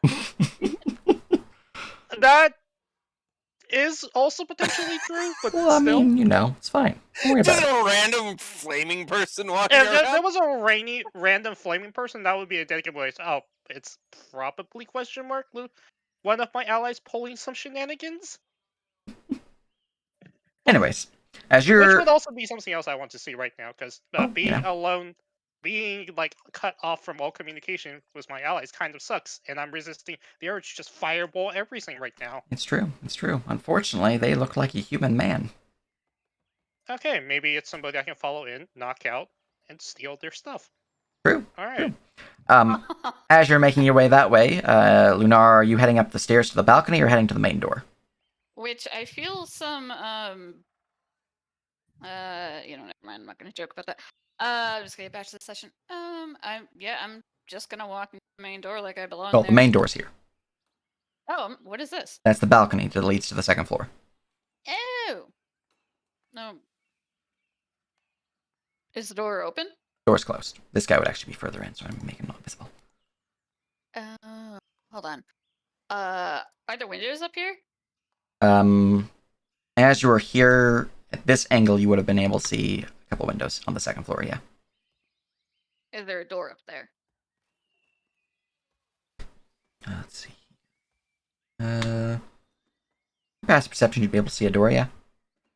Alright, never mind. If I know there's a door up here, then I'm coming this way. Alright. Well, it looks like your common folk that you're hoping to open a door for you is faster than you are, and is, well, on the second floor balcony now. As you'd be able to move another turn, essentially. turn it in half now because they just moved again. Okay.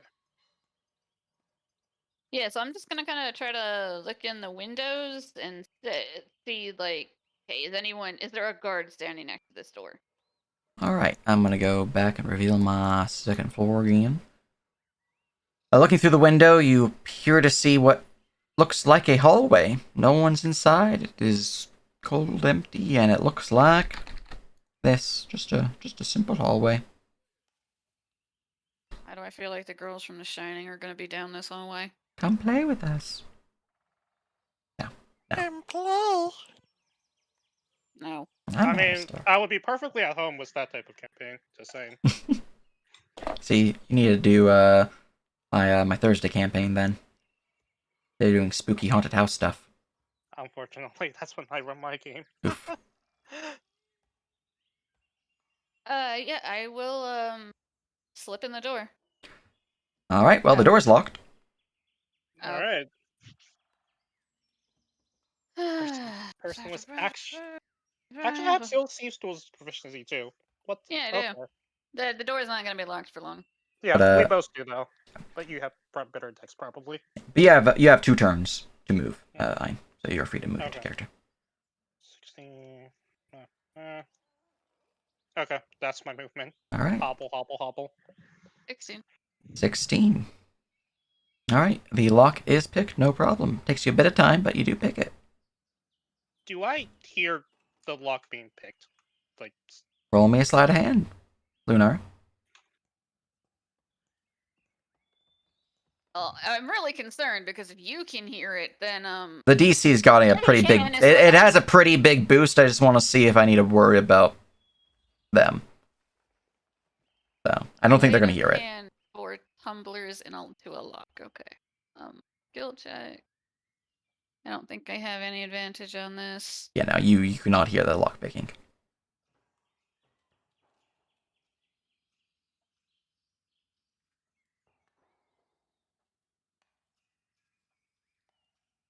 Because even though your roll is 24, the actual result is much higher. Because it's being modified by the fact that the activity you're doing doesn't actually produce a lot of noise by itself. So, you know. I'm just gonna open the door and step in. All right. And close it behind me. Well, you have an action to move there, Ein.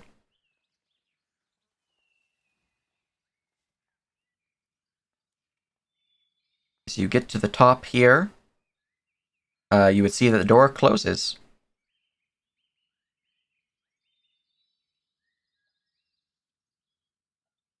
You're muted if you're talking. okay, in that case, I will peer over here. Oh. Just peer through the window to see, okay, who actually opened that door? Was it that person? Can't currently see them. Yeah. Well, yeah. I'll just go here and sort of, like, wait. Alright, well, you're free to move into Lunara. You can now see a lumberman moving up to the northern door there in the hallway. Or the eastern door, really. What is that for? That 13? Pick this other door if it's locked. A 21. The door was locked and is now no longer locked. So you do see a normal-looking guy doing something shady. Squint? What the? Yeah, they are actively picking a lock. And then open the door, I assume. You open the door. Yes. Yeah. Well, I mean, I'm gonna, like, open the door a little bit and peek inside, but if I don't see or hear anyone, then... You see what appears to be a small side table with a few open chairs, the edge of an armoire. From your angle, you can also see the edge of a desk. Hear anyone? Doesn't seem to be anyone inside. Do I hear anyone? Their stealth is still active. They haven't actually broken it, so their 22 is still active, unfortunately, so no. But I have a 23. 23, what? Oh, you just rolled that. Okay, yes. I guess so. They're 22. Okay, looks at my 23. So, you're not quite sure what it is, but you feel like you're being watched. And a brief glance over your shoulder, you don't actually see anyone per se, but there is a weird shimmer to the window. There is a weird fox-eared shimmer here. Like, you don't see anyone, but there is, like, if you've played Skyrim, or not Skyrim, Skyrim's Oblivion, the chameleon spell where they're like somewhat shimmery, it's kind of like that. For a second, I thought it was going to be you feel like you're being watched, and when you turn over, you see the window has like a handprint on it. That would be horrifying. But that will also probably result in combat between party members. Right. Gonna need to cut you off. Just stay in contact with Garridan. I drop Cry and pick up. The only other person I can think would use that, so it's not too meta. Wait. Just so you're aware, using this ability does cost a psychic die. Yep, I just took it out. Very good, very good. Where are you? Outside a window. Is that you? She will squint. Knock. Hold on. I open the door very, very slightly. I will try to slip in. She will let you. Okay. Close the door very quietly. Right. Well, I wasn't expecting to run into you. I'm taking this room if you want to take the other one. But how good are you at locked doors? Passable, but it's not my forte. Once. I'm Come over great at here. locking doors. I feel like your lockpick actually breaks. If you can use the second die to make that fail not a fail, but that's 15's fail by more than 5. Or 5 or more.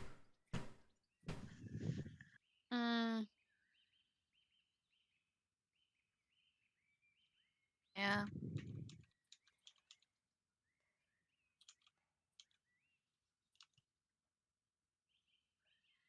Right, 20.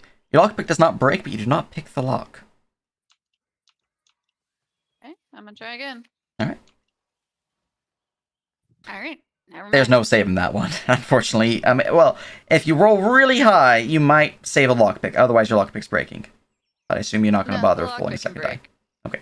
So one of your 5 lockpicks from your set, I don't remember how many you've actually broken at this point, breaks. So you're at 4 then, with this set. He walks back over. Okay, fuck that door. We're gonna get there a little bit. Just help me search this room. I open the door just enough to step in, and then I keep the door open because I can't see you. I will go in and signal in the mind link. I'm in. Alright, I will close it. Alright, as you enter into the building, we're going to move on to Wary. Enough time has passed for them to return to the other group. So, Wary, you have passed under the palisade, and you definitely have enough time now, several rounds worth, maybe even a couple minutes, to move as you will. Alright. Well, I'm going to use a couple of rounds to move up this way. By the way, Sage, if this game is particularly hellish for you, I apologize. It's all good. Gonna just go behind this tree here and, snake the wood piece up and right here. Just leave it on the ground at that tree base of the tree? At the base of this tree, yeah. Alright.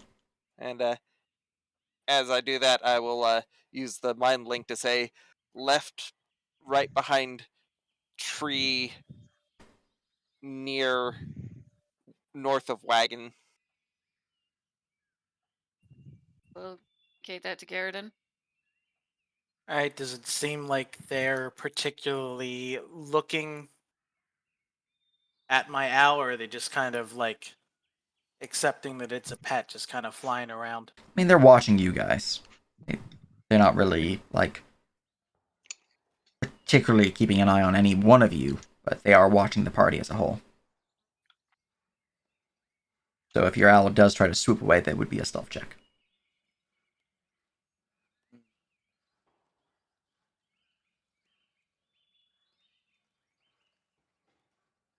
I mean, owls gotta eat at night, man. Owls gotta eat. Well, it's not night. It's not It's not. night, and the owl is very much not a normal-looking owl. It's early morning.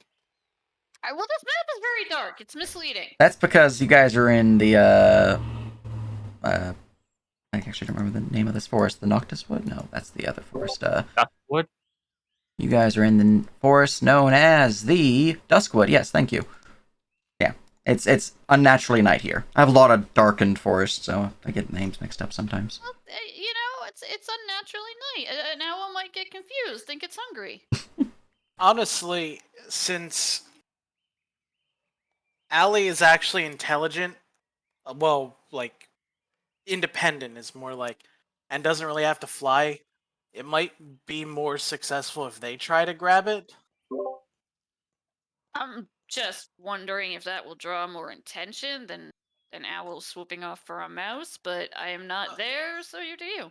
Well, if they see the owl, which it's flying instead of being low to the ground, and then it comes back with a very specifically a piece of the wood they use.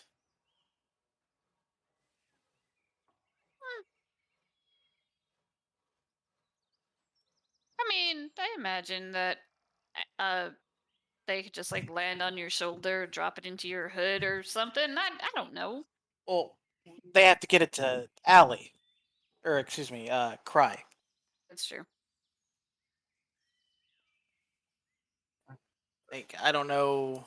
I'm just looking at find familiar. So I am not part of the mind link anymore. It's true. I'm just gonna like insight check Garrett because I knew there was a general plan for things, so I'm kind of just like going off his body language at this point.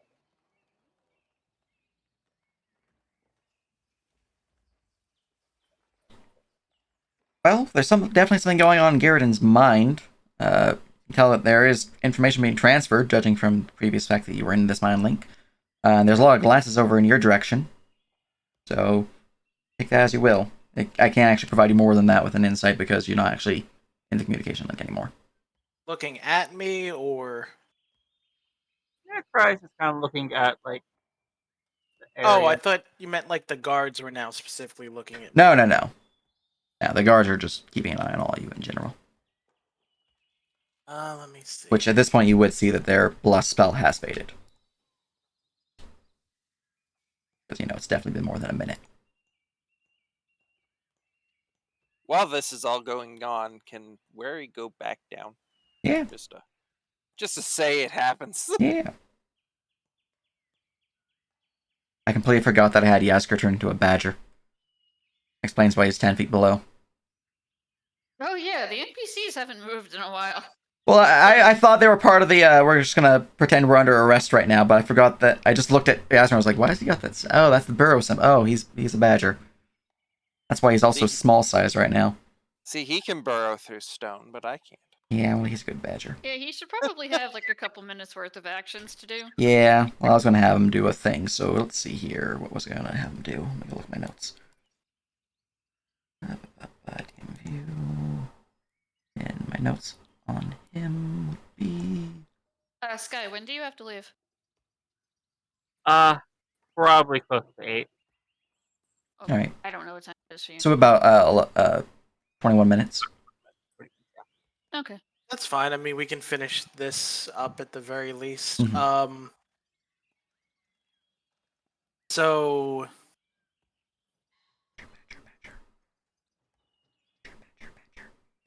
Like all I need is Mr. like a glance to the north. were you doing the Badger band's Yeah. specific actions?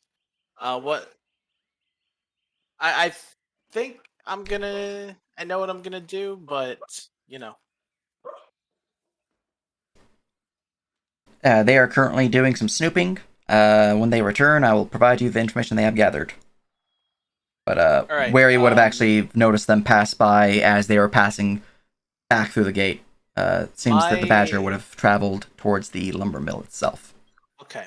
Well, my owl is going to burrow into my cloak, and then I will use the find familiar to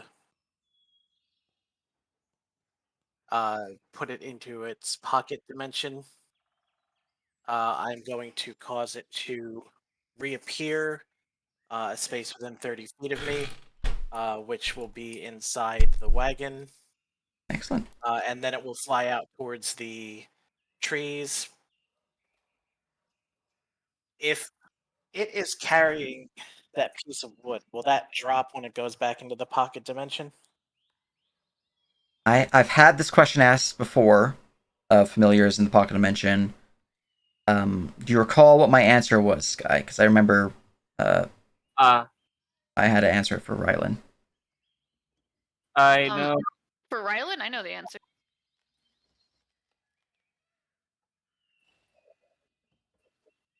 No? Lighten nuts? If it was for Rylan, you agreed that stuff that they were specifically holding or equipped with would go with them because that's what I was using to hide the orb from TJ. So that was your ruling at the time for my Gotcha. my shadow summon. Gotcha. And that was back in Pathfinder days. I'm pretty sure I would have had a similar ruling for 5e, but you remember what I had for I don't Rin? know if it really matter, but that's a special thing in the summoner class of letting summons hold on to things in pocket dimensions. Okay. I If it's a special thing in a 5e class, then it would unfortunately not work in that case. homebrew The special thing, as far as I remember, was them wearing armor, but you did make the ruling on if they could carry objects. And Yeah, I'm pretty sure Rylan is also a summoner. Let me go check their sheet just to make sure. who, But, me? My Rylan? I'm pretty sure you're talking about different characters here. Well, I'm talking about a 5e character. And I'm also, since you had memory from your character, I'm just gonna check them real quick. Because if they are a summoner as well, then yeah, I didn't realize we were talking about different characters. they're a warlock.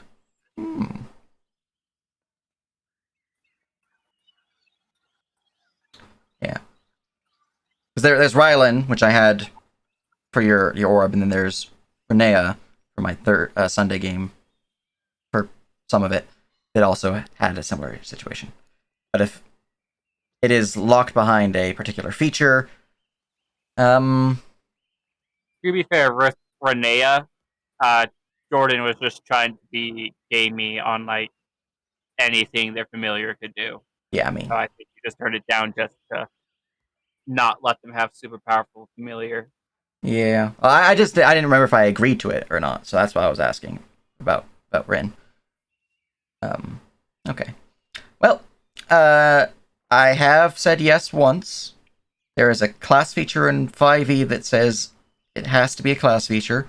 So I will say, as a general rule, you will need to be able to access that particular feature. However, because of this particular campaign and your particular characters, it can work. Which you guys may or may not find out why I am saying this works. All right, so basically that's the plan. Actually, I guess I don't really have to even do that. The owl is going to go swoop away into the trees. If they complain, I'll just say, hey, look, it's an owl. It needs to sleep. Once it picks up the thing, I will cause it to appear in Cry's pack, and then put it back into its pocket dimension. All right. You have two choices. You can have Sophia stealth to just avoid being seen altogether and avoid having to roll a second roll. You can just let it happen. Or or you can try to make a distraction to it's happening again, Sky.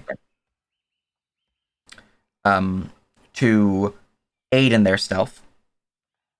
Either which way, if they are caught, you could attempt to roll a persuasion check to ease their worries about the owl. That's if they're caught. Well, I am going to have them try to stealth, and then if they say something, I will use persuasion. All right, so no distraction. Yeah, I'm not gonna bother riling them up for potentially no need. All right, very good, very good. Roll me that all stealth. Mr. Owl, that's a 14. All right. Well, this cultist zealot's keeping an eye on you guys, but the archers are looking out towards you guys, so they're the ones who are an issue. Does it get any benefit from leaving from the wagon, or? Point me where it is leaving. It's basically like here-ish. So it flutters out from here and flies out like so? Yeah. Okay. High or low? Did you say high or low? Yep, high or low. Which one's good? Which one you choose. High is good. All right. Seems the archers upon the palisade were distracted, conversing about where they might find you sneaky, Hissy the snake companion and wolf girl. They didn't notice the owl fly out. Their passive is I would 14, be so. completely wrapped in a cloak. They wouldn't know I'm a wolf. Well, yeah, but, you know. Yeah, I know. Also, wrapped in a cloak. We all Yeah, were. yeah.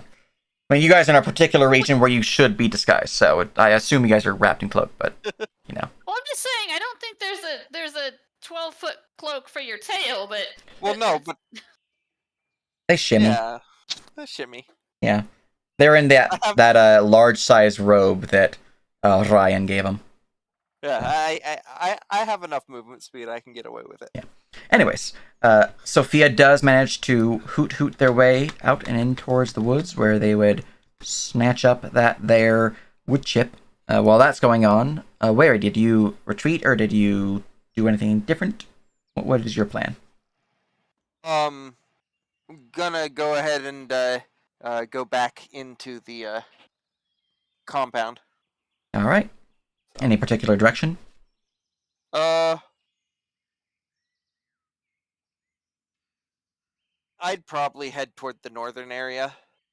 All right. So, yeah. Well, you're free to get yourself 6 rounds of movement, and Sophia will pop back to wherever you were wanting to pop them back in, Garrison, within 30 feet of you, I believe. Just like a roomy area inside Cry's cloak. Maybe even just like if I can see the very hem of it, just pop it under there. Drop the try to get the wood chip in their hand if it's concealed, or at least something like where they can feel it, like a pocket, or even, just stick it in their shoe or something. All right, and then back into the dimensional void of waiting. Excellent. All right. Which removes them temporarily. Yes. So, Cry, do you have any pockets?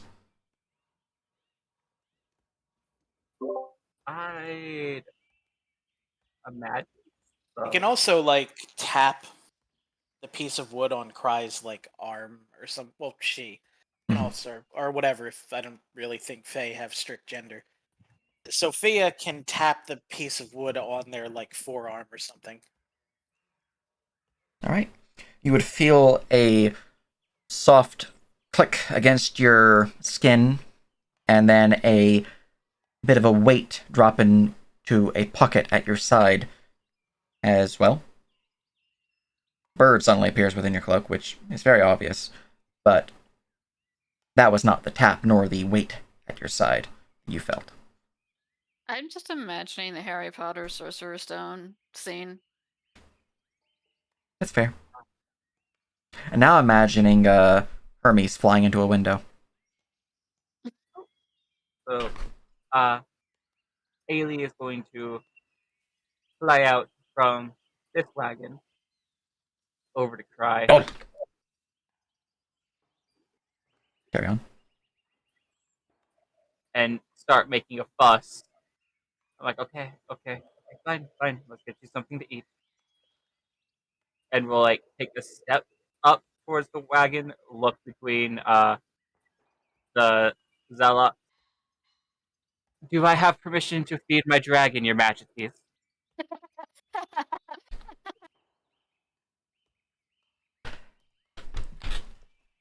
You see him not responding because you don't have to call him that. Also, he called your dragon a pet lizard.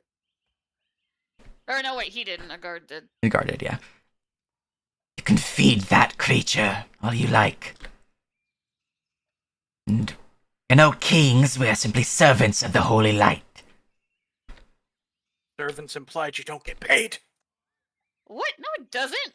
That's slavery. The mind in your head is correct. I cannot hear it though, so ignore me. Yeah, Cry is going to climb into the bigger wagon and make sure the people over here can't like directly see them, and will pull out the chip to examine it.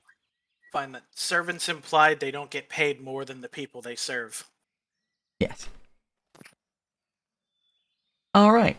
As you begin to pull out the wood chip, you can give me an herbalist check or a nature check.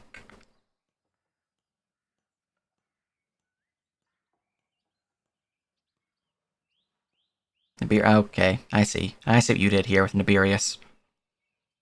I knew this was going to happen. That's why I summoned him. Yep. Binders being jack of all trades, very useful. Well, depending of the situation. You have I mean, four being jack of all planning. trades is generally very useful. It's true, but if you have four planning as a binder or as a wizard, you're pretty set. Foreknowledge, that's the word. Oh, the whole 21. 21. All right. 1 second. That's the wrong book. This is the right book. I think you're under B. See, this is the issue where I named this thing, but I didn't name it the name of the thing it is.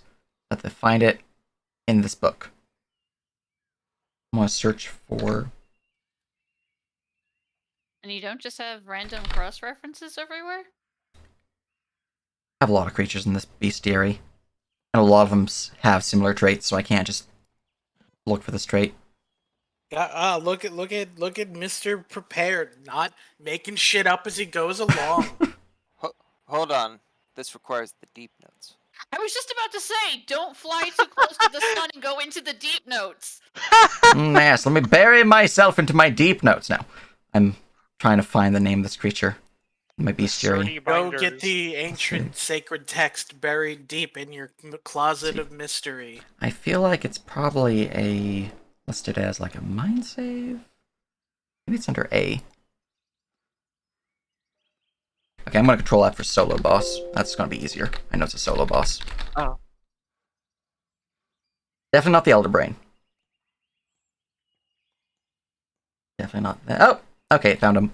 Cool. Second on the list. All right, what's my notes about this particular chip? Oh, whatever its name is, starts with E or later. Haha, you have given us information you have not meant for us to have. Oh, I started I with was A. going to say the fact that it's a solo boss is more information than that. I mean, the fact that it's a solo boss is kind of frightening. Quick, drop it! All right, let's see here. Oh yeah, it's a solo boss that hates these fucking people. I'm cool with that.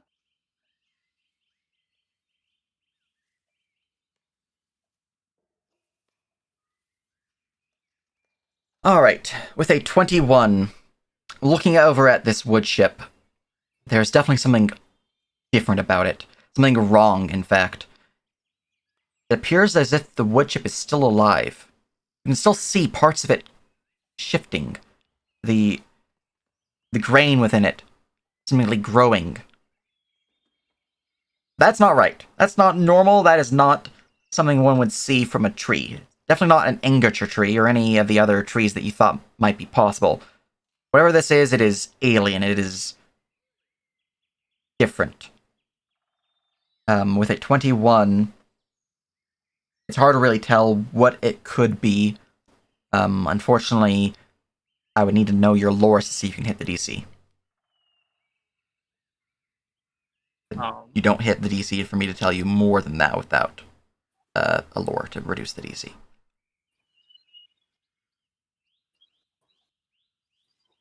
Here is a list of all of my lores. That is not including like the hermit or slave lords. Mm-hmm.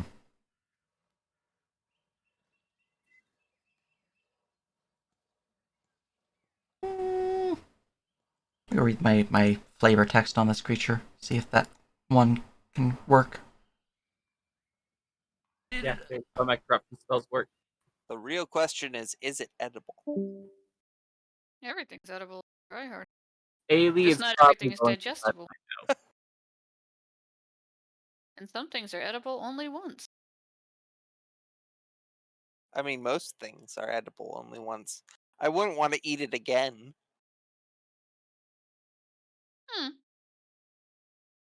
Once you ate it the first time, you go look for a new one. That's how it works. But other things of this species are still edible. Oh, okay.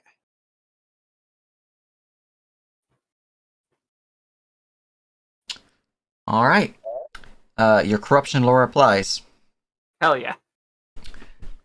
So, I will provide you the flavor text for this creature, and you can take that information as you will.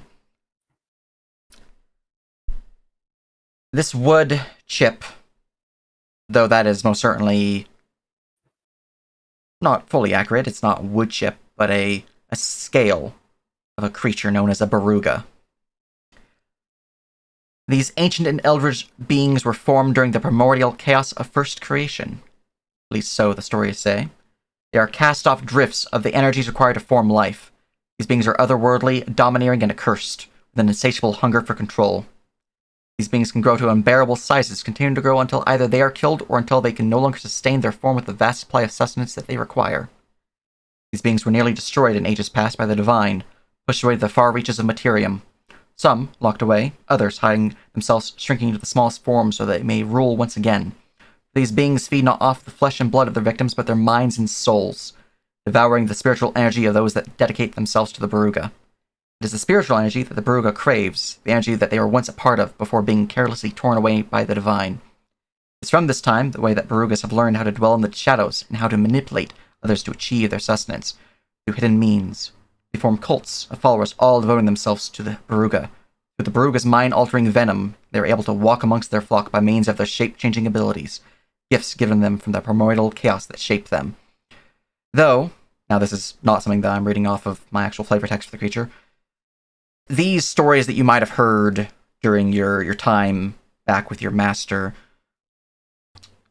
they're certainly just stories, but now that you're seeing it in person, now that you're actually seeing a scale, so to speak, you're not quite sure if it's a story anymore. A lot of these stories are starting to make a little bit more sense. And for purposes of your notes, I'm going to go into your notes channel and just copy pasta this. Well, alright, so it's the leader of the cult, that's why it's a solo boss. There you go, that's your information about the Baruga. I added some characters that I missed. I kept thinking you were saying Veruca. Oh, no. No, we are not doing a Buffy creature. Fucking. Oh, Alright, I thought he so- said Veruca like that one bitch from Willy Wonka. So Malrathis is a baby beluga in the deep blue sea. What? I mean, or in control of him. One of those things. It doesn't seem like this is the kind of random wood. Oh god. But yes, that is what you know, Cry. You are free to do with that information as you will. Well, Do right you now, think the Jared wood is is still a wave of curiosity and worry wash over him. Keeping in mind that only Cry understands what I just told them. Until they You tell you think- guys. out of character? Do you think the quote unquote wood is itself is delivering the venom? Actually, I was gonna ask if Cry could try to find that out, see if they can like ring it, see if it's like moist for venom or something. If it's moist. You can give me a. I have photographers, merchants, rituals, and weavers. Well, it would be an Arcana check. Okay, I can do those. Yeah, Arcana or Nature. I think Arcana or Nature are options for this. Yeah. 24. Alright. With the 24. For the mind venom of the creature, you know it is delivered through the creature's bite. However, Oh, this is a venom, and most venoms can be harvested from the creature and used as a injection of sorts. So it could be formed into a poison that one could then apply as a contact or perhaps more likely injury venom. You would know that I'm just going to copy pasta this, because with the 24 you would know the full wording of this particular poison. The mind venom of the Baruga. It's a bite that incapacitates creatures that are injected with it. It's a con save, DC 16, or become charmed by the Baruga. Charm reigns until the poison is cured, or an individual close to the affected creature can use their action to make a DC 20 persuasion check to snap their companion out of their reverie. Failing this check results in that creature unable to make this check again for 24 hours. For every day charmed in this way, the afflicted creature grows in loyalty to the Baruga. Beginning with a good friend upon first being charmed, each day thereafter, the charm creeps closer to true zealous loyalty, to that of a devoted worshipper of a god. For 3 months of being charmed in this way, the loyalty takes hold to the point the afflicted would kill their own family to appease their new god. So it's a insidious venom.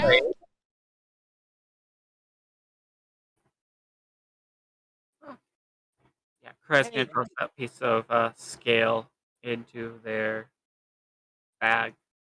wonder if these Barugas happen to be vulnerable to, holy water. What you do know is that the scale itself does not seem to be tied in any way to the venom itself. It's not going to envenomate you. It's not going to poison you. But you could roll another nature check to determine what it might do. Did anyone hear all that about mind control and becoming something's friend and just get really scared for Wary? It's fine. It's fine. I'm resistant to Said poison. only after a month. Are 3 you days. immune to poison? Oh, 3 months. As a I Yancey, or used did to that be get, immune to poisons. It was part of my entire character concept. Yeah, that is a really shitty change to have in the middle of a character. Well, I mean, it wasn't really the middle of the character. It was more like the third session, but it's fair. Yeah. That's 22 nature. Aunties do have a 22 lot nature. of stuff. Yeah.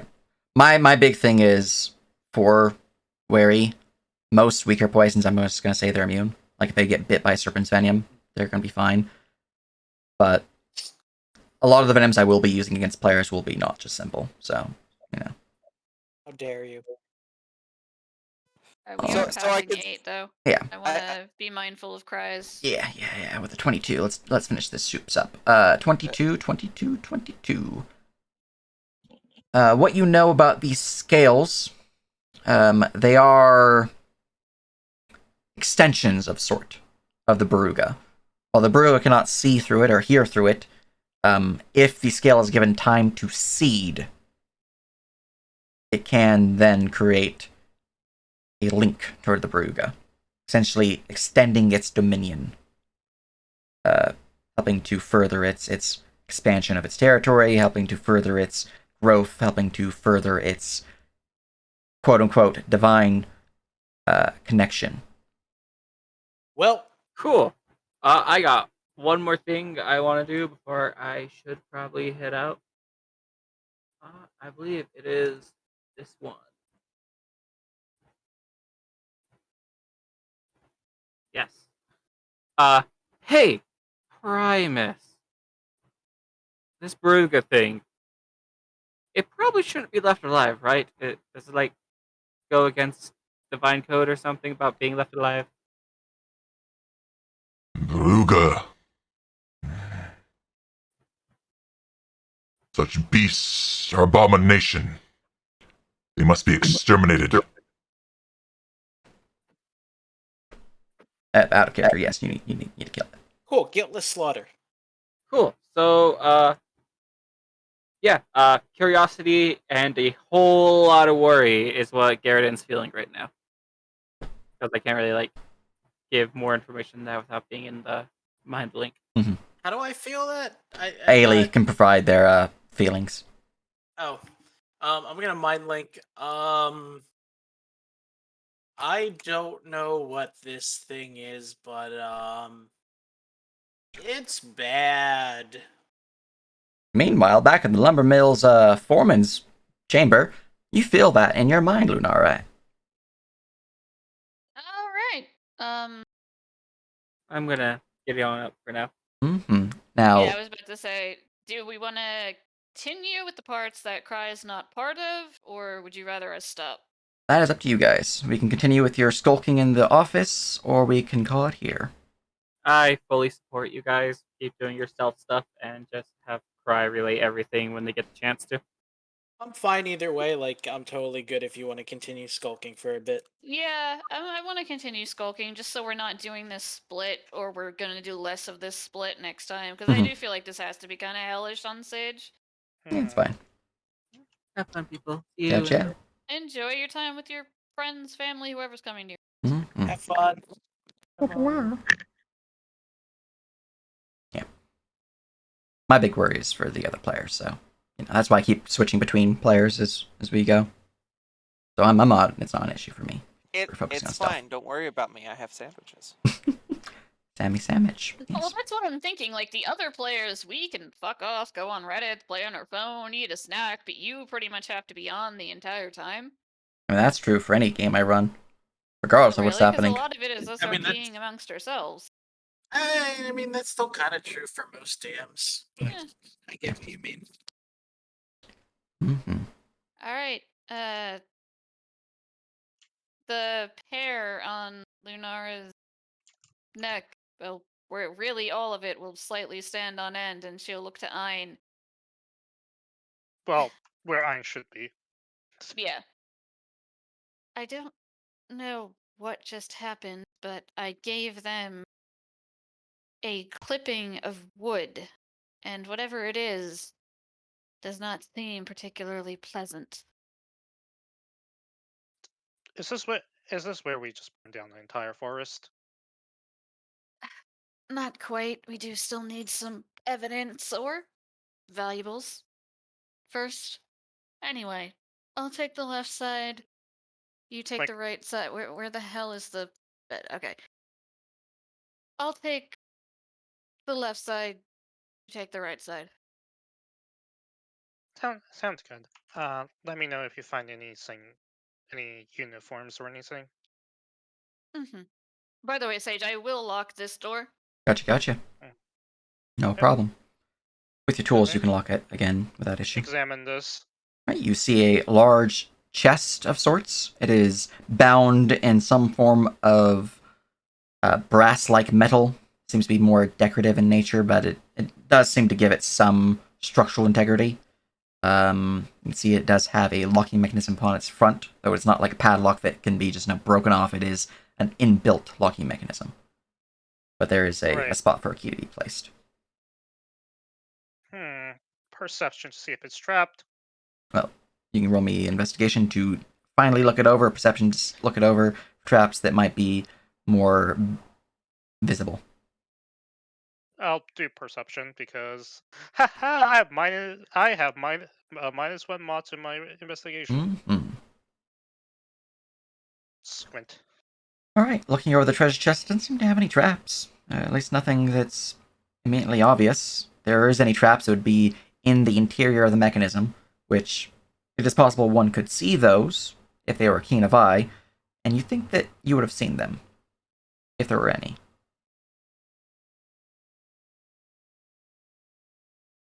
Chest is definitely locked, though. Okay. In that case, I will try to pick it. I believe I do have Thieves' Tools proficiency, so. Dexterity-based thieves' tools. Oh, yeah. Uh-huh.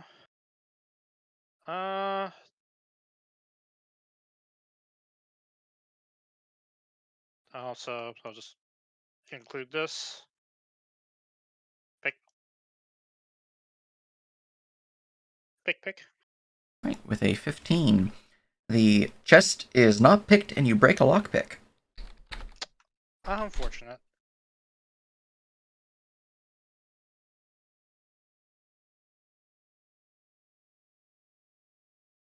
I don't like that roll. Yeah, I'm rolling for Yasker. He's investigating the room in badger form, so. Okay. Meanwhile, Badger. Carry on.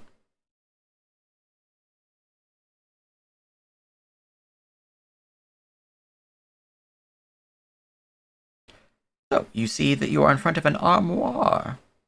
Our good friend, Lunara. Yeah, I'm gonna investigate it. Alright. Normally that there investigation. It does seem to be latch closed, but, I mean, it's not locked, so you can just flip open the latch and open it.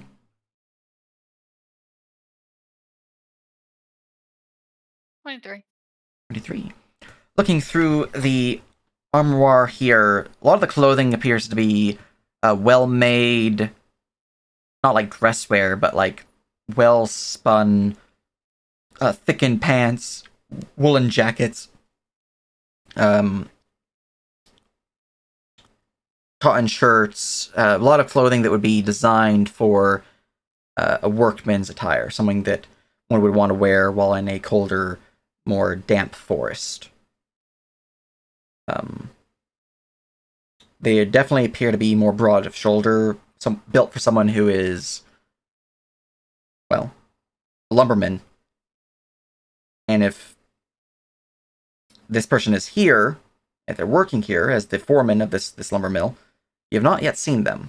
No one in the place, at least no one who would fit the theme of a foreman, fits these clothing. Like some of the commoner folk could probably fit in this attire, but they wouldn't really, be the foreman here. What you do notice, though, is that there is a small piece of parchment at the top of the armoire, kind of where one would keep their shoes, kind of tucked away. It is somewhat hidden in that one of the shoes is somewhat obscuring it. But you did notice it with the 23. I will take it and look at it. Right, looking over the piece of parchment, it reads simply, "Do not trust them." If you're reading this, I am lost.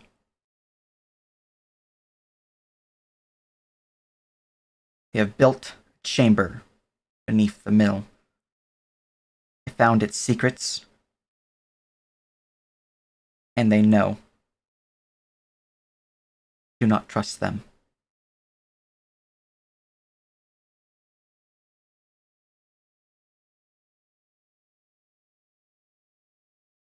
Can you add that to the library?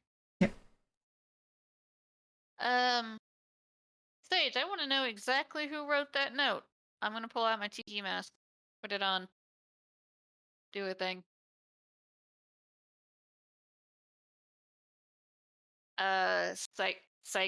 Psychometry. Psychometry. Geometry, yeah.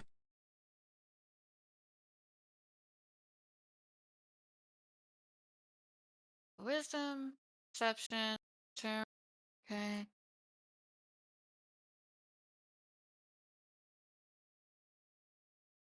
Do I get, since I have advantage on perception normally, do I get advantage with this or no? Let me go check.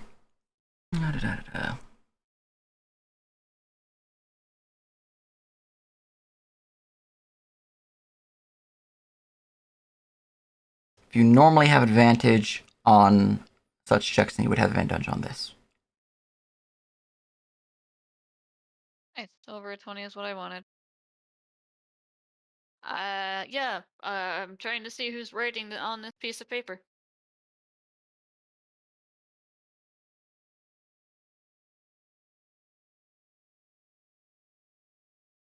All right.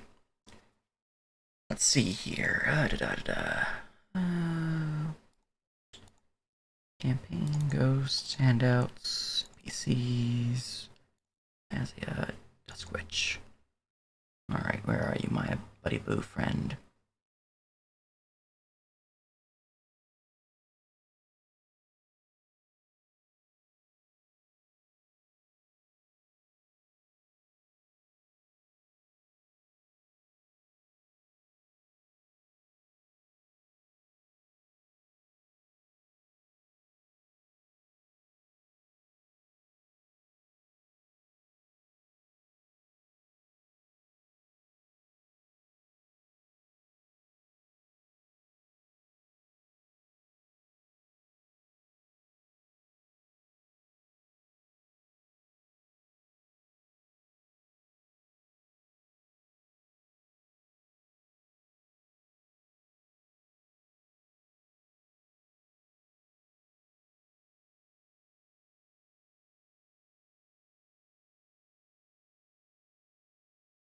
All right, yeah, 20 for the check. Longer vision of events revolving around this item. Item cyclically charged past. This includes everything that took place that caused this event on a 26. Alright, doesn't matter, okay. Anything that are cyclically charged with the item. Does this item have anything cyclically charged with it beyond what I already know it does?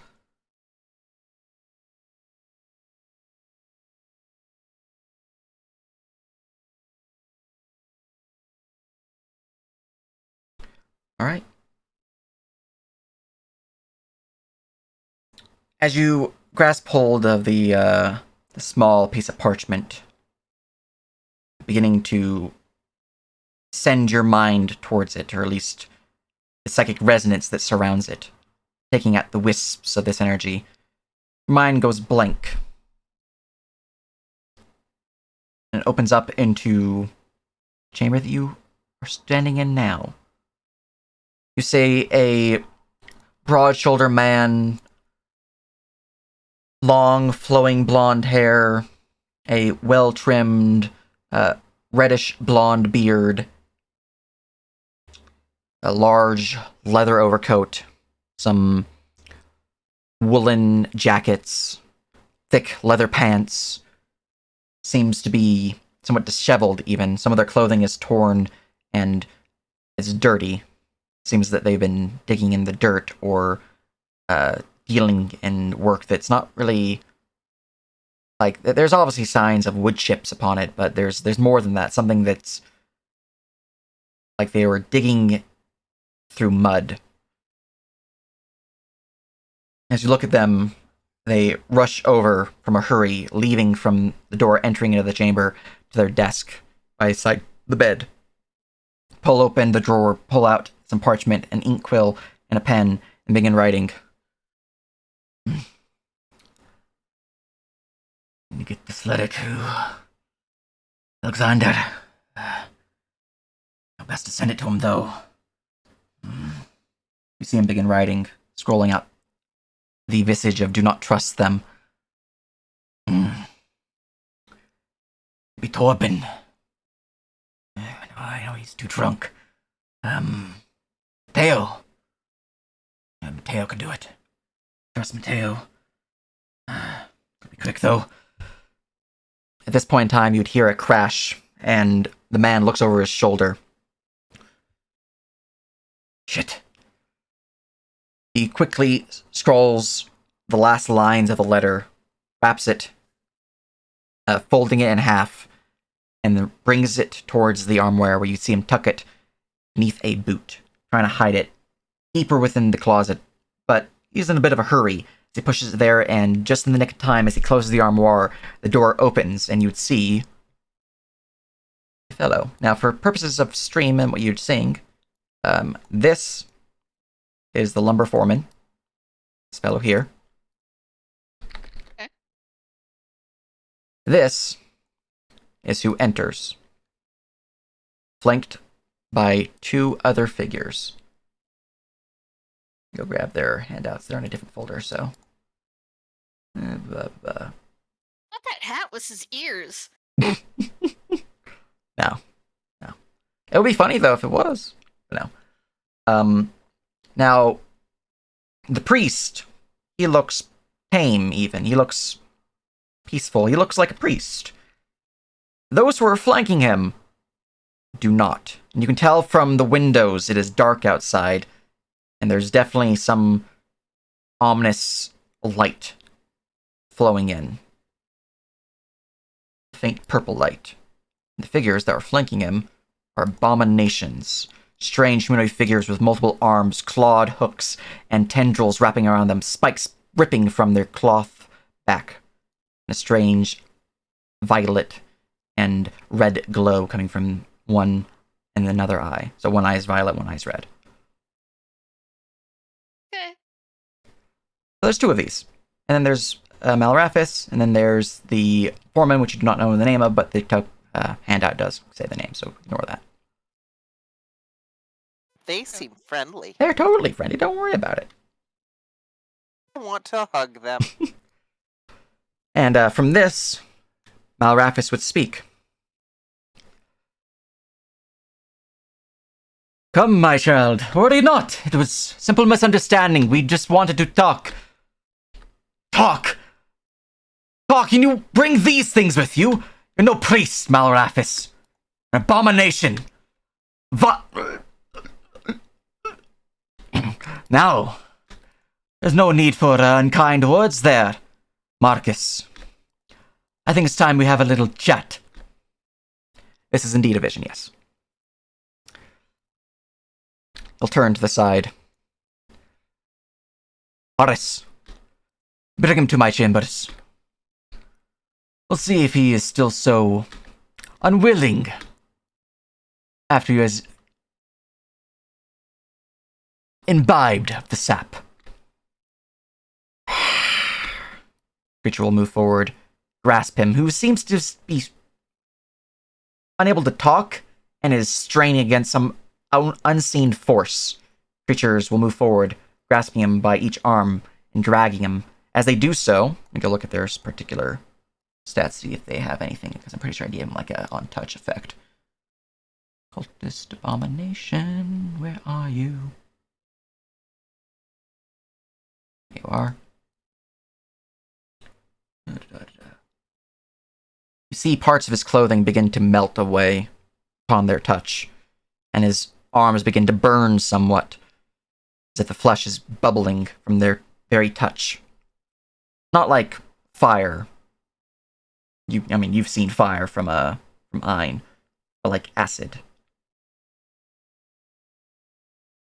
Well, if you want to step away while you eat, you're free to do so. I do apologize from the graphic nature of my description.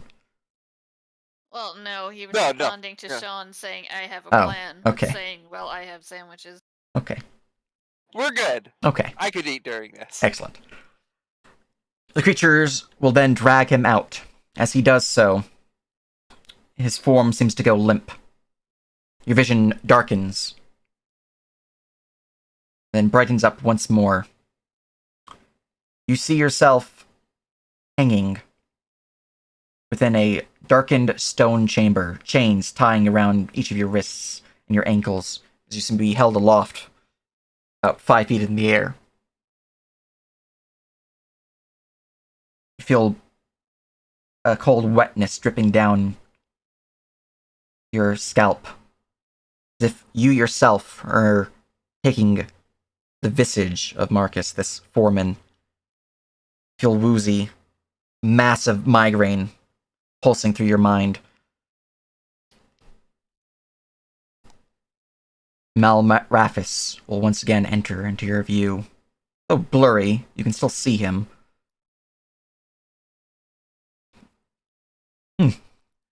Well, you're finally awake. Good, good. The sap is almost ready.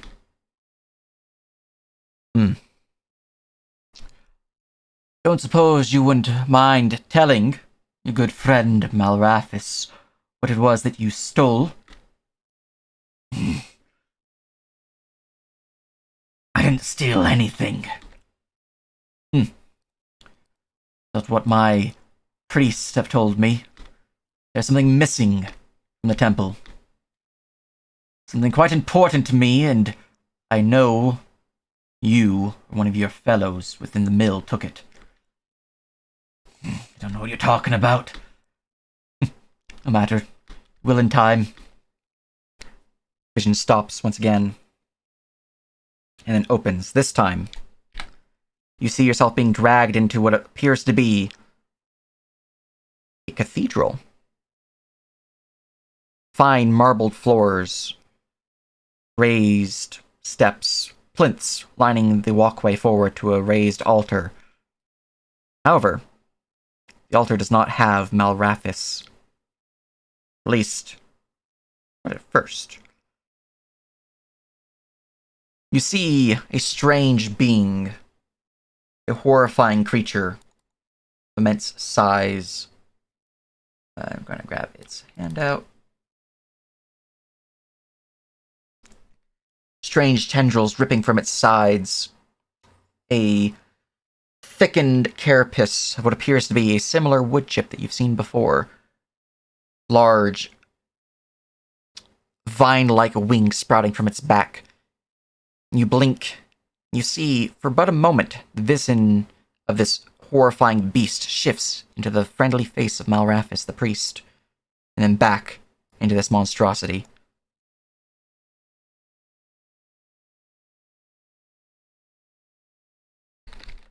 There you go. That's what you're saying there. Okay. Creature will look out as you see yet more figures. Zealots rise forward. You don't see any of the abominations anymore. Seems they are not needed here. It's more zealots approach and drag you forward towards the base of this altar. The beast, Malrathis, waits.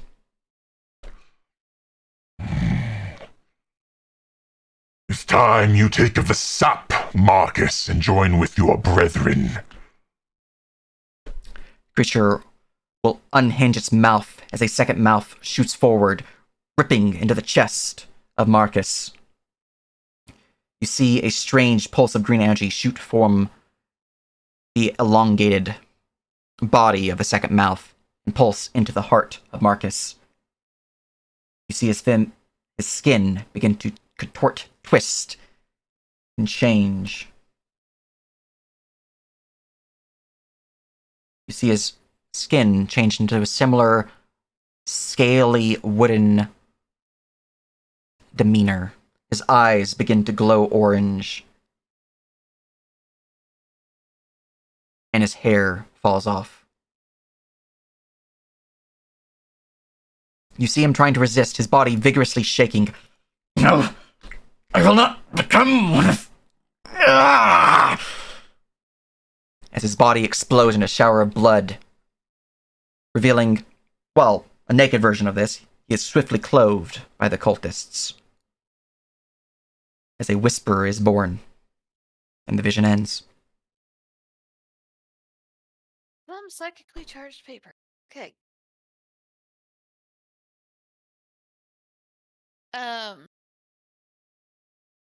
Hein will potentially see Lunara step back, take this chair, and sit down. You muted. Everything all right? There you go.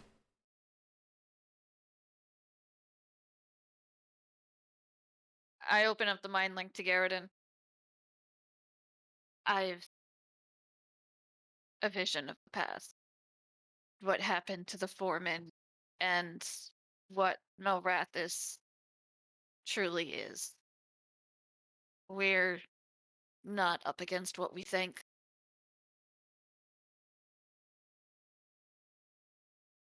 She takes a mental deep breath and kind of sighs. Can we kill it? How big did it look in the vision? Because, like, getting that picture, it's hard to... Let me go into my limbo map where I keep my tokens. They look to be... Okay, don't have their Malrathis form token on this map. I go plop it down. Actually, I can just look at my bestiary. Let's see here. Baruga. That's under B. Baruga. They are of huge size. So about 16 feet tall. They're huge, 15, 16 feet, but they're built like the thing had at least 4 hooves, 2 legs that also looked like scythes, and tentacles just all about its various forms. Its head, its mouth opened almost like a flower to contain another mouth. Whatever the hell this thing is. Wait a minute. Can I make a knowledge check on what this thing is? Roll me a nature or arcana.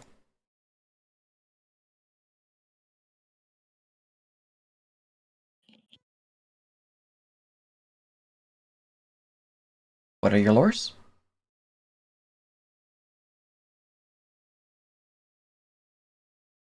The one I'm guessing will help here is maybe folklore, but they are Order of the Everbloom, Folklore of Azia, Traps, the Baron's Chosen, and the Mid-Row Imperium.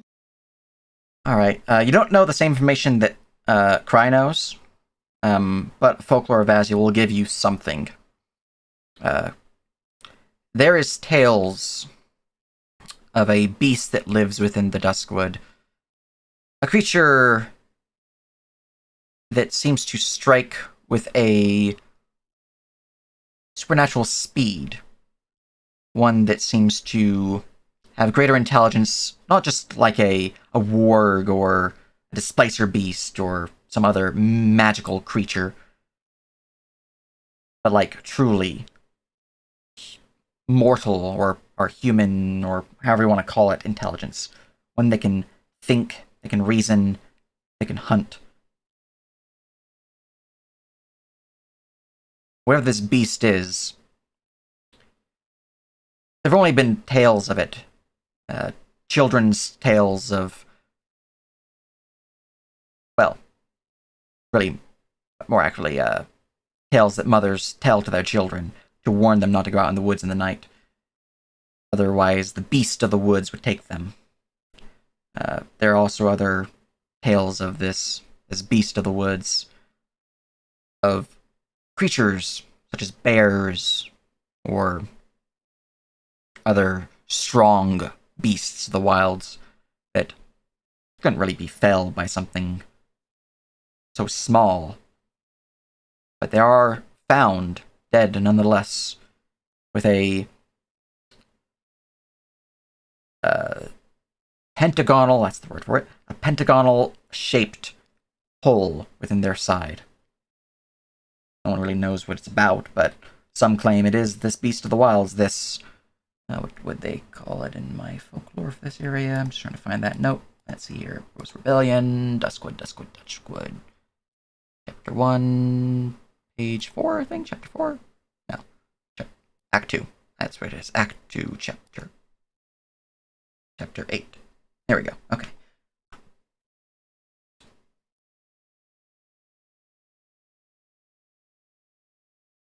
The Rushkana, as the folklore name of this beast is the Ruskana.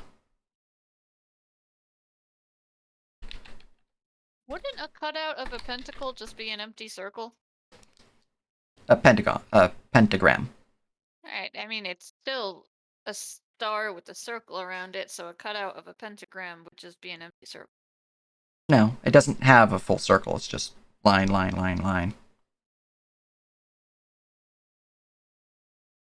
Does it not? I always thought it was an upside down star in a circle. Well, yeah. It doesn't matter. Maybe not. Maybe pentagram's not the right word for him. So if we take an octagon, but a pentagon. Okay, that's the word I'm looking for. Pentagon. Yeah. Okay. Yeah. It's a very different word. There's a lot of words in my head right now. There's weird words like Ruskana, Baruga. It's fine. Sandwich, yes. Sandwich is also in my head now, too. I can put a fun word in your head. Bunyip. You should find it in the Monster Dictionary. They are great. I love them. Right, I am going to very much look simultaneously angry and disgusted and a little bit piteous, but mostly angry.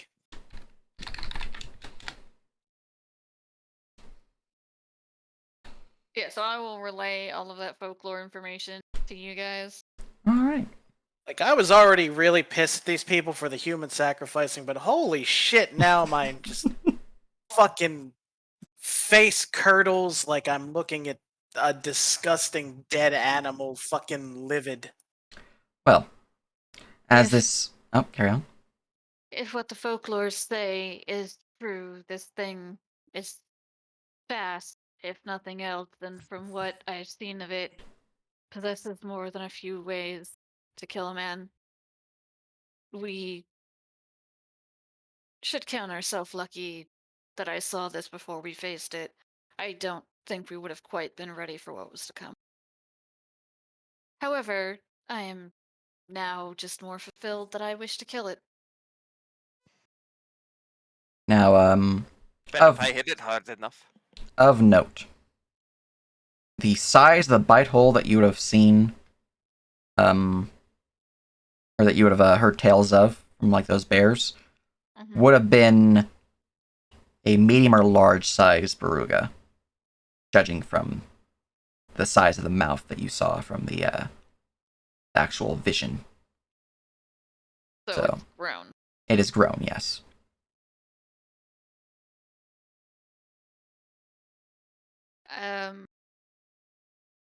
Dana is gonna take a deep breath, stand up, shrug off her coat, put it in her pack, is going to take a leather coat of the foreman and put it on.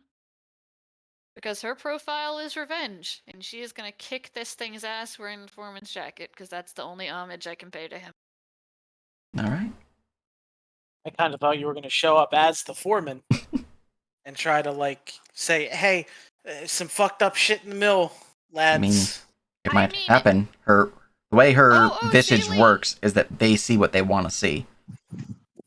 Sealy, yes, that is an idea, but the reason she is doing it in character is purely revenge. And not that the foreman is a child or she has any actual, reason to give a shit that he died, because she's kind of a cold-hearted bitch.